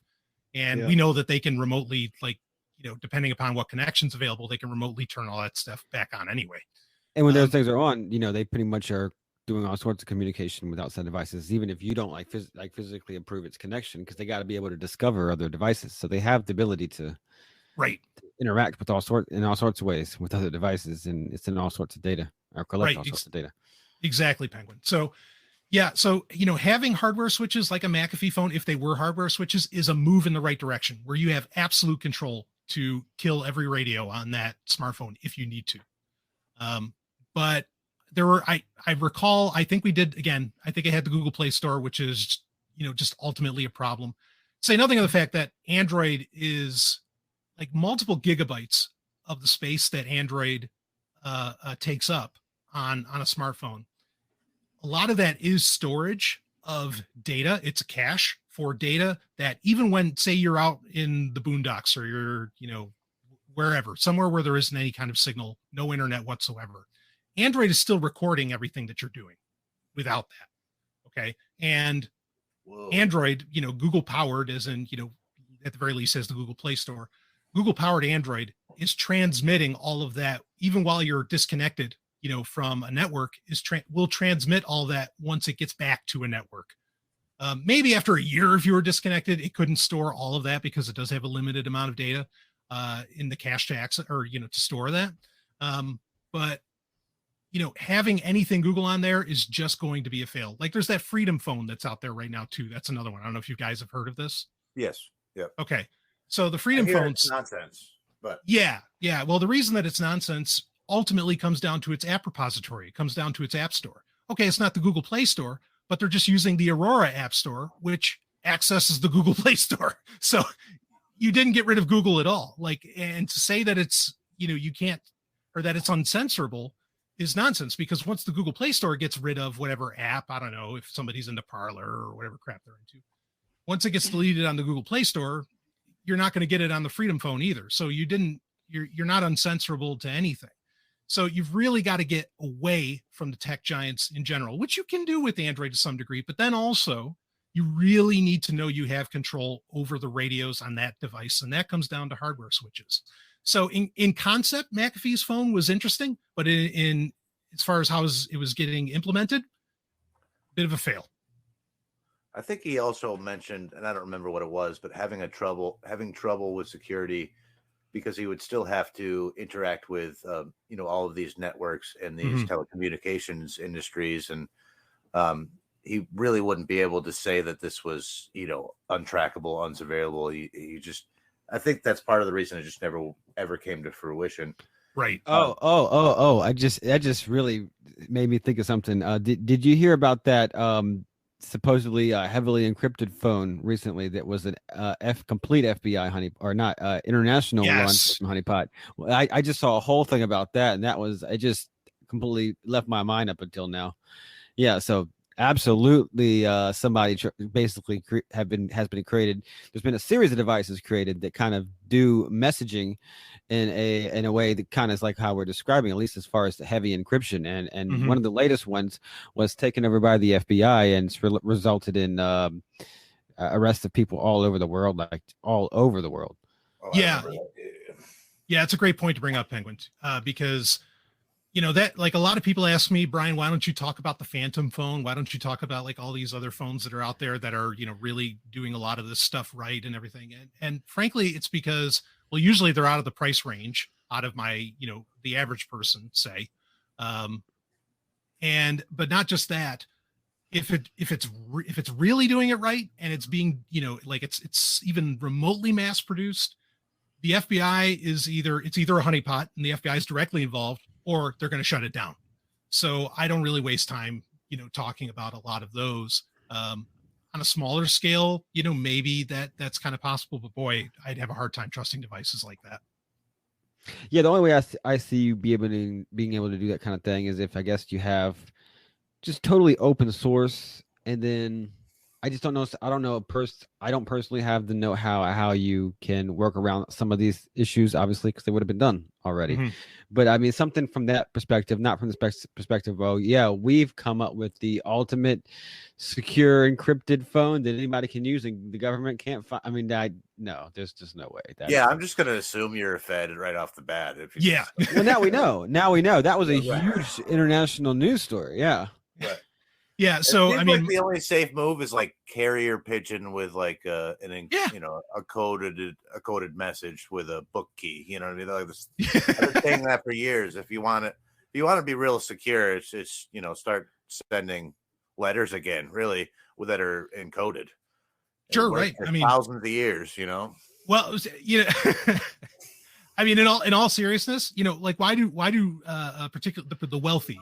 Why do they spend so much money on getting dogs and like training them and everything? It's because they're the unhackable security system, like okay. Any electronic security system they think they know can essentially get broken, right? And so they always have that backup, and that's the good old organic animal, ready to take care of the business. So as funny as a carrier pigeon may sound, well, it might be the move, really. Yeah. So speaking of John McAfee, I've been fond of McAfee for a while. Just him as like a human being, I've greatly enjoyed. Just piles of cocaine and his hooker brides and guns everywhere. Yeah, just a big fan. So, do you think he was murdered, or do you think? Or do you think like he is that much of a troll that he made everybody think that he was going to get murdered and it was the feds and he just offed himself because he was? That's the paradox. Yeah. What do you think about that? Yeah. So, well, I don't have a Twitter account anymore. I got banned by Twitter. He and I have actually interacted on Twitter in the past. We followed each other and everything, even though I've been so critical of that guy over the years. Yeah, I'm going to believe I'm kind of leaning towards the latter, that he's just that kind of a troll, I could really see him doing that. I have a hard time believing that ultimately his life was worth that much, that he was worth an assassin. I really, really do. He's not Epstein, right? And I'm not saying that to diminish him in any way. I'm just saying, that's where I lean on it. But so here's the thing. I think he's possibly more of a potential target than Epstein, and here's why. So was it Camus said you live your life. You make it so just you're living your life is an act of revolution. Yeah, right. Yeah. Well, the quote. I can't think of it now, and that's what, regardless of what you can say about, there's tons of criticisms you can make of John McAfee, but he definitely did that. So I think just being like a giant thorn in the side and showing that, like a blatant disregard for what they thought about him is possibly more detrimental than, say, somebody who's going to leak dirt on powerful people. I don't know, because it goes to, Epstein did not strike at the legitimacy of power itself. True. Do you see what I'm saying? Yeah, I hear is if we all stopped relating our lives to what the state does and just said, we don't care what you think, we're going to go do our own thing over here and we're going to do whatever we want, that would be the end of the state. But Epstein, and that's more or less how John McAfee lived. I'm going to go out on a yacht and shoot guns and do piles of cocaine and fuck the IRS and your I don't care what any of you think of me. That to me strikes at the sort of the root, whereas Epstein regardless of how many politicians or bankers went down for diddling kids because of Epstein, that was not striking at the legitimacy of power. Whereas, I think McAfee was almost cultural meme in that regard. You know what I mean? Mm-hmm. So I don't know. It almost seems like it. I don't know if Epstein was killed or murdered or killed himself either, but it just seems as likely to me. Yeah, I mean, I do think the government will often arrest people, and of course, they were trying to like extradite him, right? I do think that the government will often arrest people just as figureheads. They'll take out one just to send a warning message out to all the others. Even though they never arrest them, even if they've done 10 times worse than the person who was arrested, quote unquote worse, I should say. But yeah, I mean, maybe, I'm open, I guess, to that. But really, and a part of me almost wants him to do it as the epic troll. Like, I don't know, maybe his health was failing. I don't know. You got me on this one. I'm not really sure. Yeah, I'm not either, to be honest. Yeah. Well, Brian, thanks. This has been an awesome conversation. We'll have to do this again sometime, but absolutely. Yeah, I've loved it. We should start wrapping this up. Sure. Yeah. I mean, when we started talking about John McAfee, we're kind of scraping under the barrel at that point. So, well, what were your criticisms of John McAfee? Like, what didn't you like about him, I guess? Oh, I think he oversold a lot of what he was talking about with his smartphone, for one. There was a lot of fails there. A lot of different cryptos. I mean, just a lot of different things he was promoting were way overblown or wildly inaccurate. I don't want to say lies, but his best days in the tech world were clearly well behind him, and he was espousing, I think, dangerous or potentially harmful strategies, like things that weren't going to live up to the billing he was putting on him. So he definitely did. I didn't like him for his tech advice. That was not. Yeah. He did definitely seem like he knew enough to be dangerous. Sure. He'd hear about something and go off half cocked and rant on and on about it. That was definitely true. I think it was more of a lack of knowledge on his part than any kind of nefariousness. Yes, right. Exactly. Yeah. I definitely agree with you there. Yeah. Well, Penguin, do you have anything else, bud? No, I think this was a fantastic conversation. I really enjoyed having it, and I think this is one of our best episodes. I mean, they're all great. I don't know, it's so much different, like you said, Sec, from having talking anti-tech for several episodes and then talking tech, but still keeping the same train. I'm really surprised. I'm pleasantly surprised, I think, about how so much of this conversation fit in with our usual motifs. I mean, it was great. So I thank you very much, Brian, for coming on. Sure, I appreciate it, and and keep the good word out there. I know you guys are doing it. So if you want to check out my show, just sovryntech.com, SOVRYNTECH.com. You got anything else to plug, or no?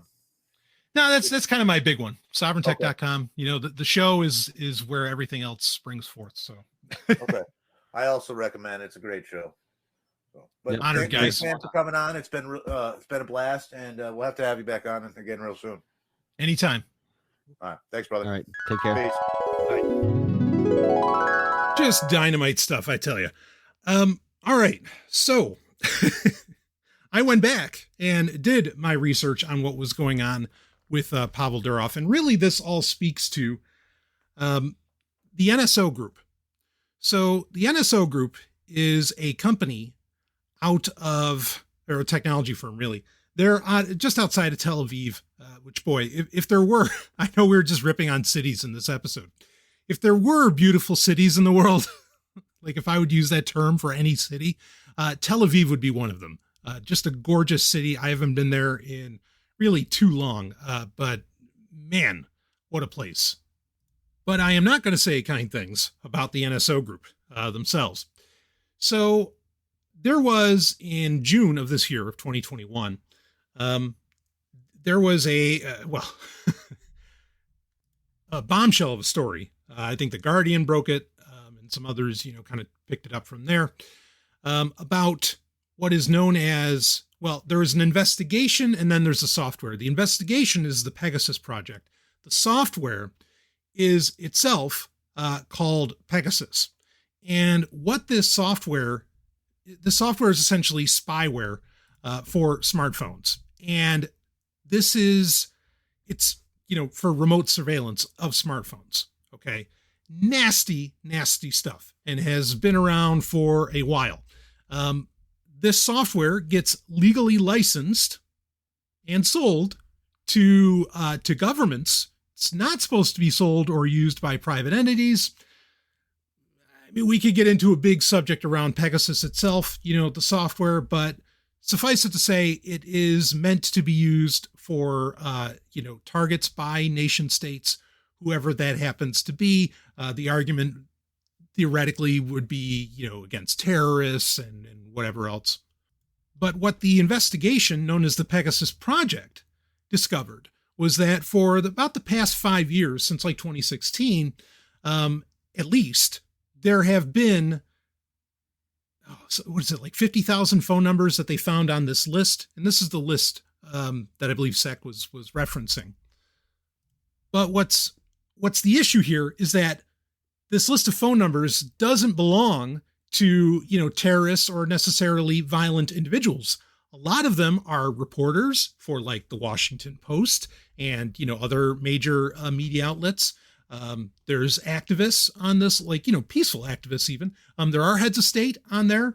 But I mean, there's just, it would appear that Pegasus is being used against quote unquote the wrong people. If it was meant to be used against, violent individuals, that was not the case according to this list. Now, one of the names that appeared on this list was Pavel Durov, who is of course the founder of Telegram itself. Now, on the Agora Podcast episode that you just listened to, I already explained, how I feel about Telegram overall.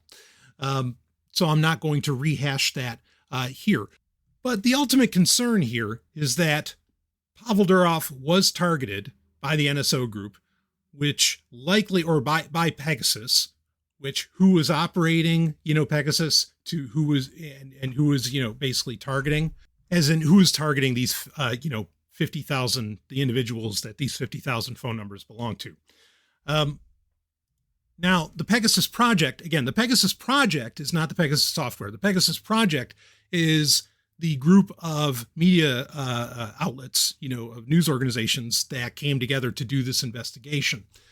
And you could say, well, wait, why would the mainstream media want to do something about NSO, blah, blah, blah. Well, again, a lot of their journalists, and I mean, understand, sure, there's Wall Street Journal, but I mean, also Al Jazeera, CNN, the AP, right? Associated Press, Financial Times, of course, there's incentives for these for these media outlets to, investigate this because their own people are targeted, right? And I'm sure some of their journalists, some of their reporters saw something wacky, perhaps, or, somehow maybe they figured out that they were being targeted one way or the other.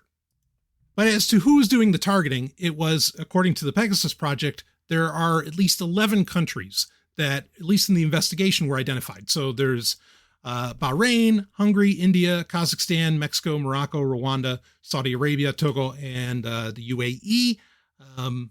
And I think there's one other. But anyway, so these are the potential malicious actors. And we know that the Pegasus spyware itself is effective, that it works. That's not a good thing, but it does. So there was the journalist in Saudi, or the Saudi journalist who was murdered by the Saudi government. Jamal Khashoggi, was it? Anyway, his family members of his were targeted using the Pegasus spyware. So, this is legit.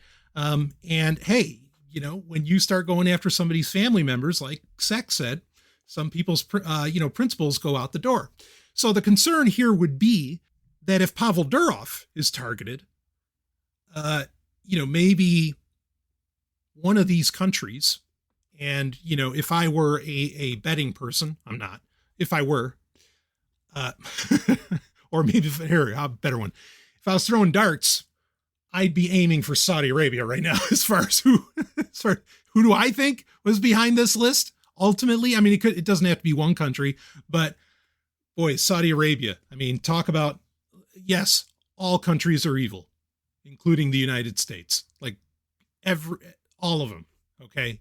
Just because of the inherent domination nature of governments, right? So we're anarchists here, folks.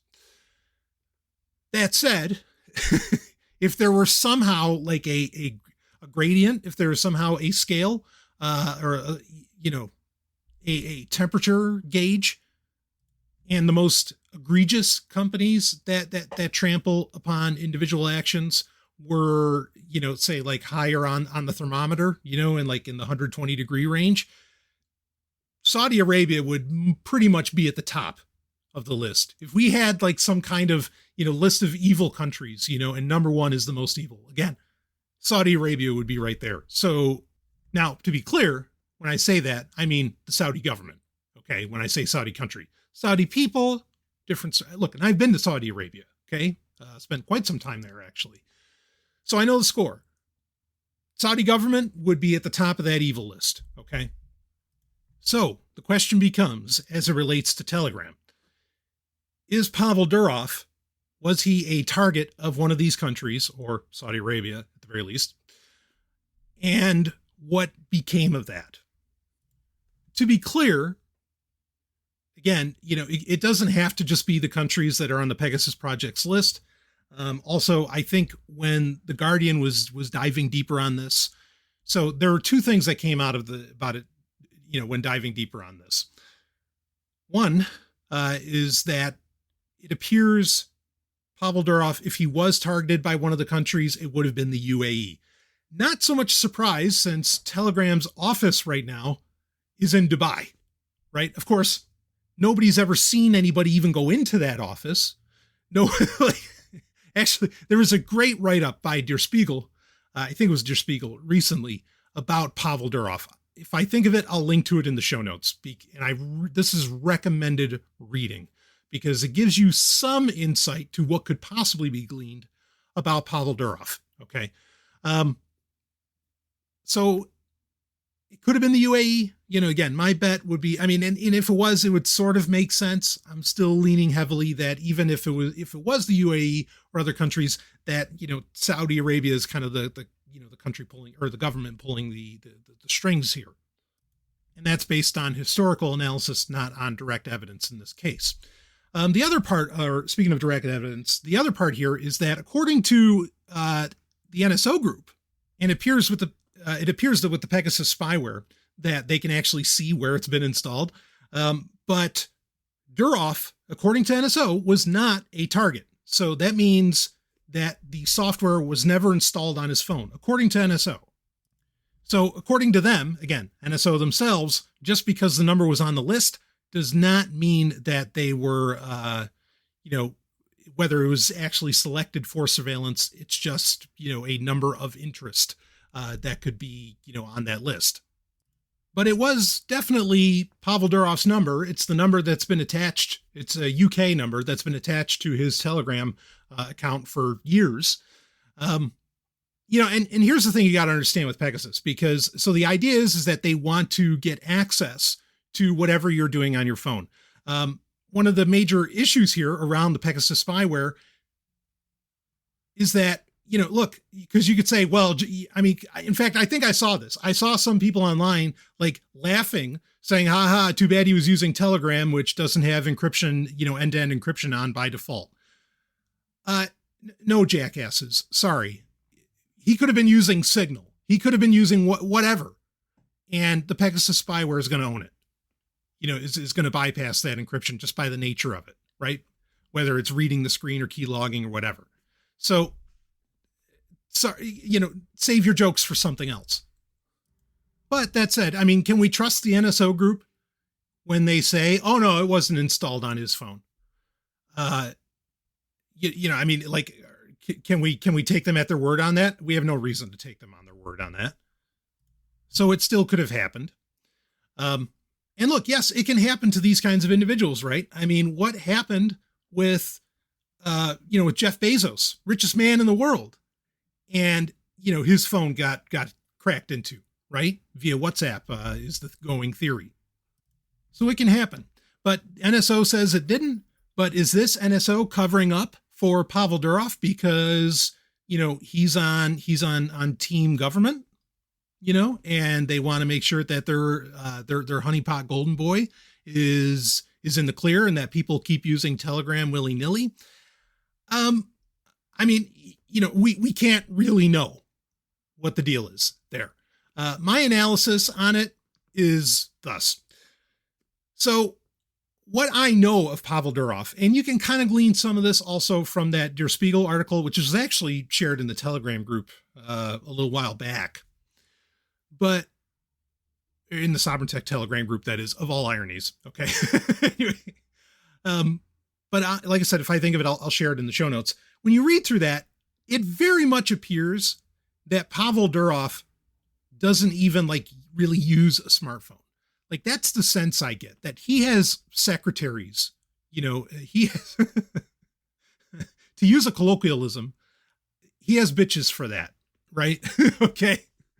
And I mean, just if he actually lives up to anything of what he says, that has nothing to really do with his anarchism, but just has to do with his concepts on privacy and some other things.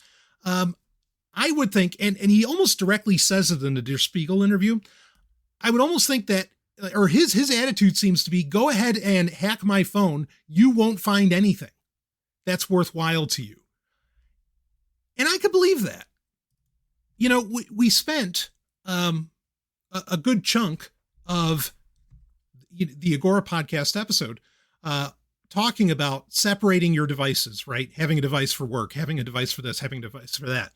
I mean, we're three smart guys, obviously, on that show.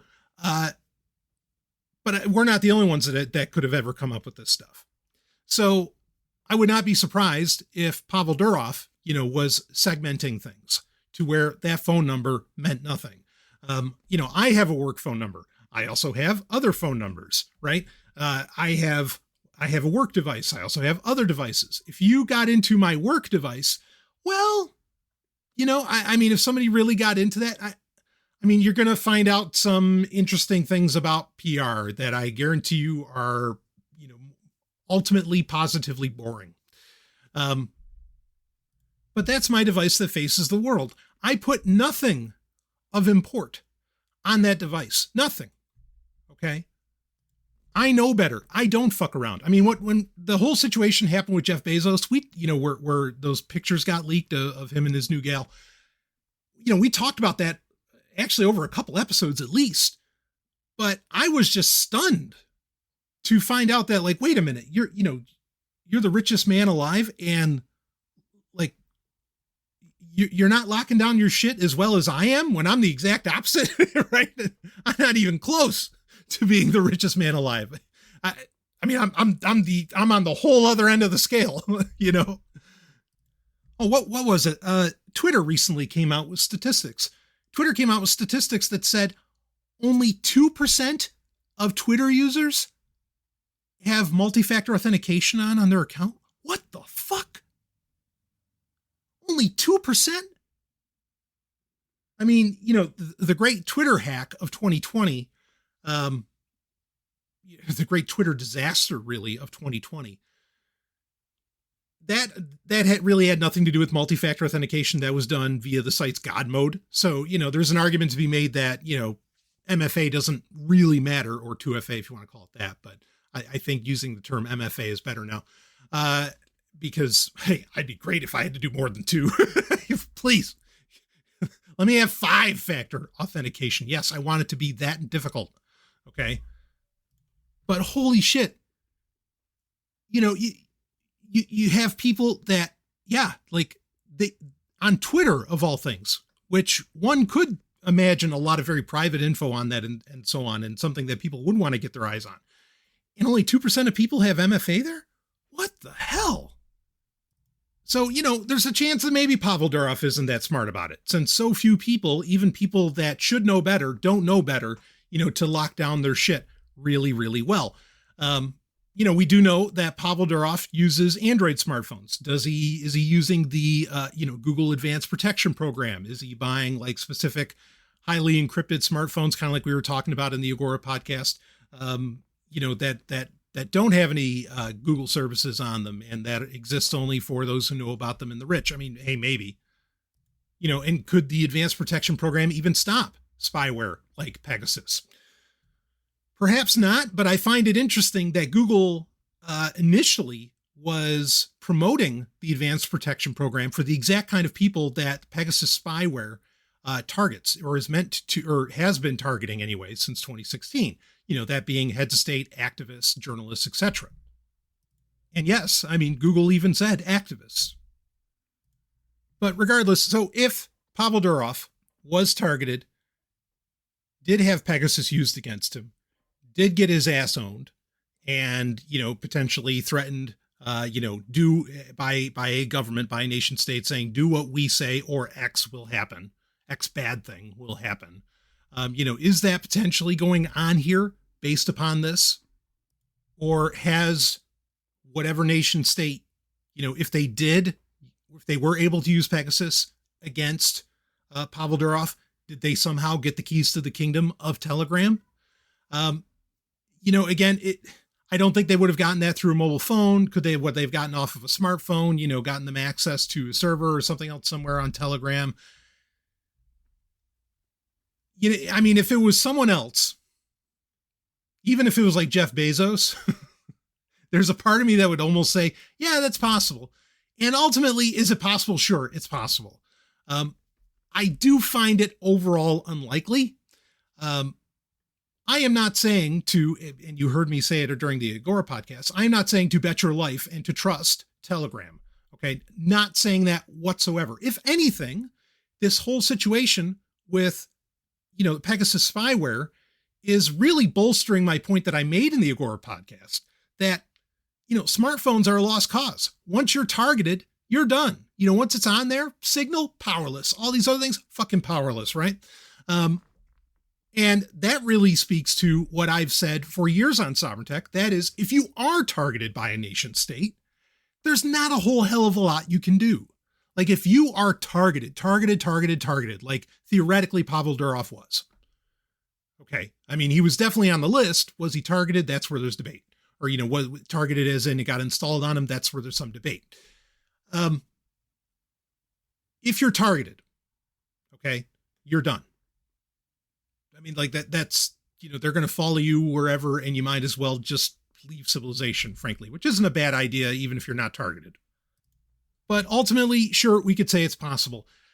What I think is the most interesting here, and again, if Pavel Durov did get targeted, okay, or why was his number on this list? Here's my guess on why that is. And it ultimately comes down to a country that was not in the Pegasus projects list of people who were supposedly using, or of nation state actors that were supposedly using Pegasus. And that's Iran. Iran is not on the list. And I find that very interesting because one point where some activists have had a bit of validity against, or, have had some real like evidence against Telegram, is that there was a point a couple of years ago where it seemed Telegram, thus Pavel Durov, was playing ball with the Iranian government. Okay. So go back to that list of 11 countries, and it's all countries, kind of in and around, or, surrounding Iran. And if there was some kind of attempt to, like maybe I could totally picture one of these countries, UAE, Saudi Arabia, whatever, wanting to get access to Pavel Durov's, whatever app he was using, whether it's Telegram or something else, to see what he was communicating with, Iranian officials. That's believable. Okay. Now, that might be distasteful beyond distasteful, alone, the whole Iranian connection. And again, I've heard activists come out about that and blah, blah, blah. And And there's been some evidence to the contrary. I mean, that's a whole other story to get into, but that story, that event is really, especially since the number appeared in 2018, which is around when this heat was, kind of at a hotter level with Iran and Telegram amongst activists. I think that there's something there. Okay. And, again, like I think so many people have this sense that, all these, quote unquote, Middle East or Arabic, quote unquote, countries are all kind of working together and they're all blah, blah, blah. I mean, that's just not true. Okay. I mean, it's not even remotely true. Or at the very least, they're not working together all the time on every little thing. It's not like they're they're not the Ottoman Empire, is my point. Okay. So does Saudi Arabia have problems with Iran? Sure. Does Kazakhstan have problems with Iran? Sure. Is the enemy my friend, blah, blah, blah. I mean, these nation state relationships are ridiculously complex at this scale. So that's my guess of why they were so hot about, if somehow Pavel Durov became a person of interest, that's how he became a person of interest to this list of 11 countries. Or to the UAE. I mean, the other point is that, again, I mean, read that Der Spiegel article about the office, the Telegram office in Dubai. And I mean, it's hilarious, right?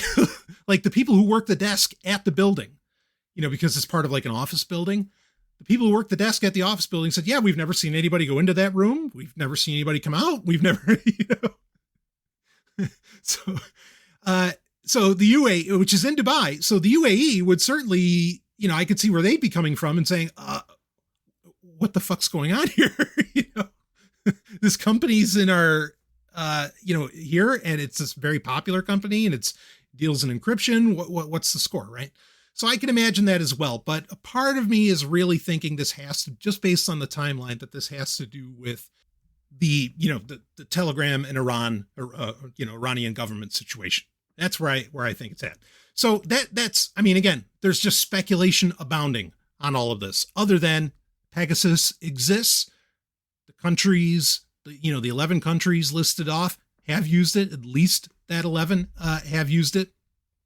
And that the individuals on this list were people of interest. Whether or not it got installed on this entire 50,000, phone number list on all 50,000 phones or whatever, even that's up to debate. Okay. But that's the situation. So what do you do about this? What are the courses of action? Should you stop using Telegram? Is that a course of action to take out of this? Not when you use Telegram in the mindset that I, have always espoused, saying, no, this is just a Facebook alternative. Okay. The encryption is like a nice bonus, but even if it really works, right? But just think of it as a bonus. I mean, unless you're using the secret chat, then that's a little bit different, but even then. And we've talked about that over the years on Sovryn Tech.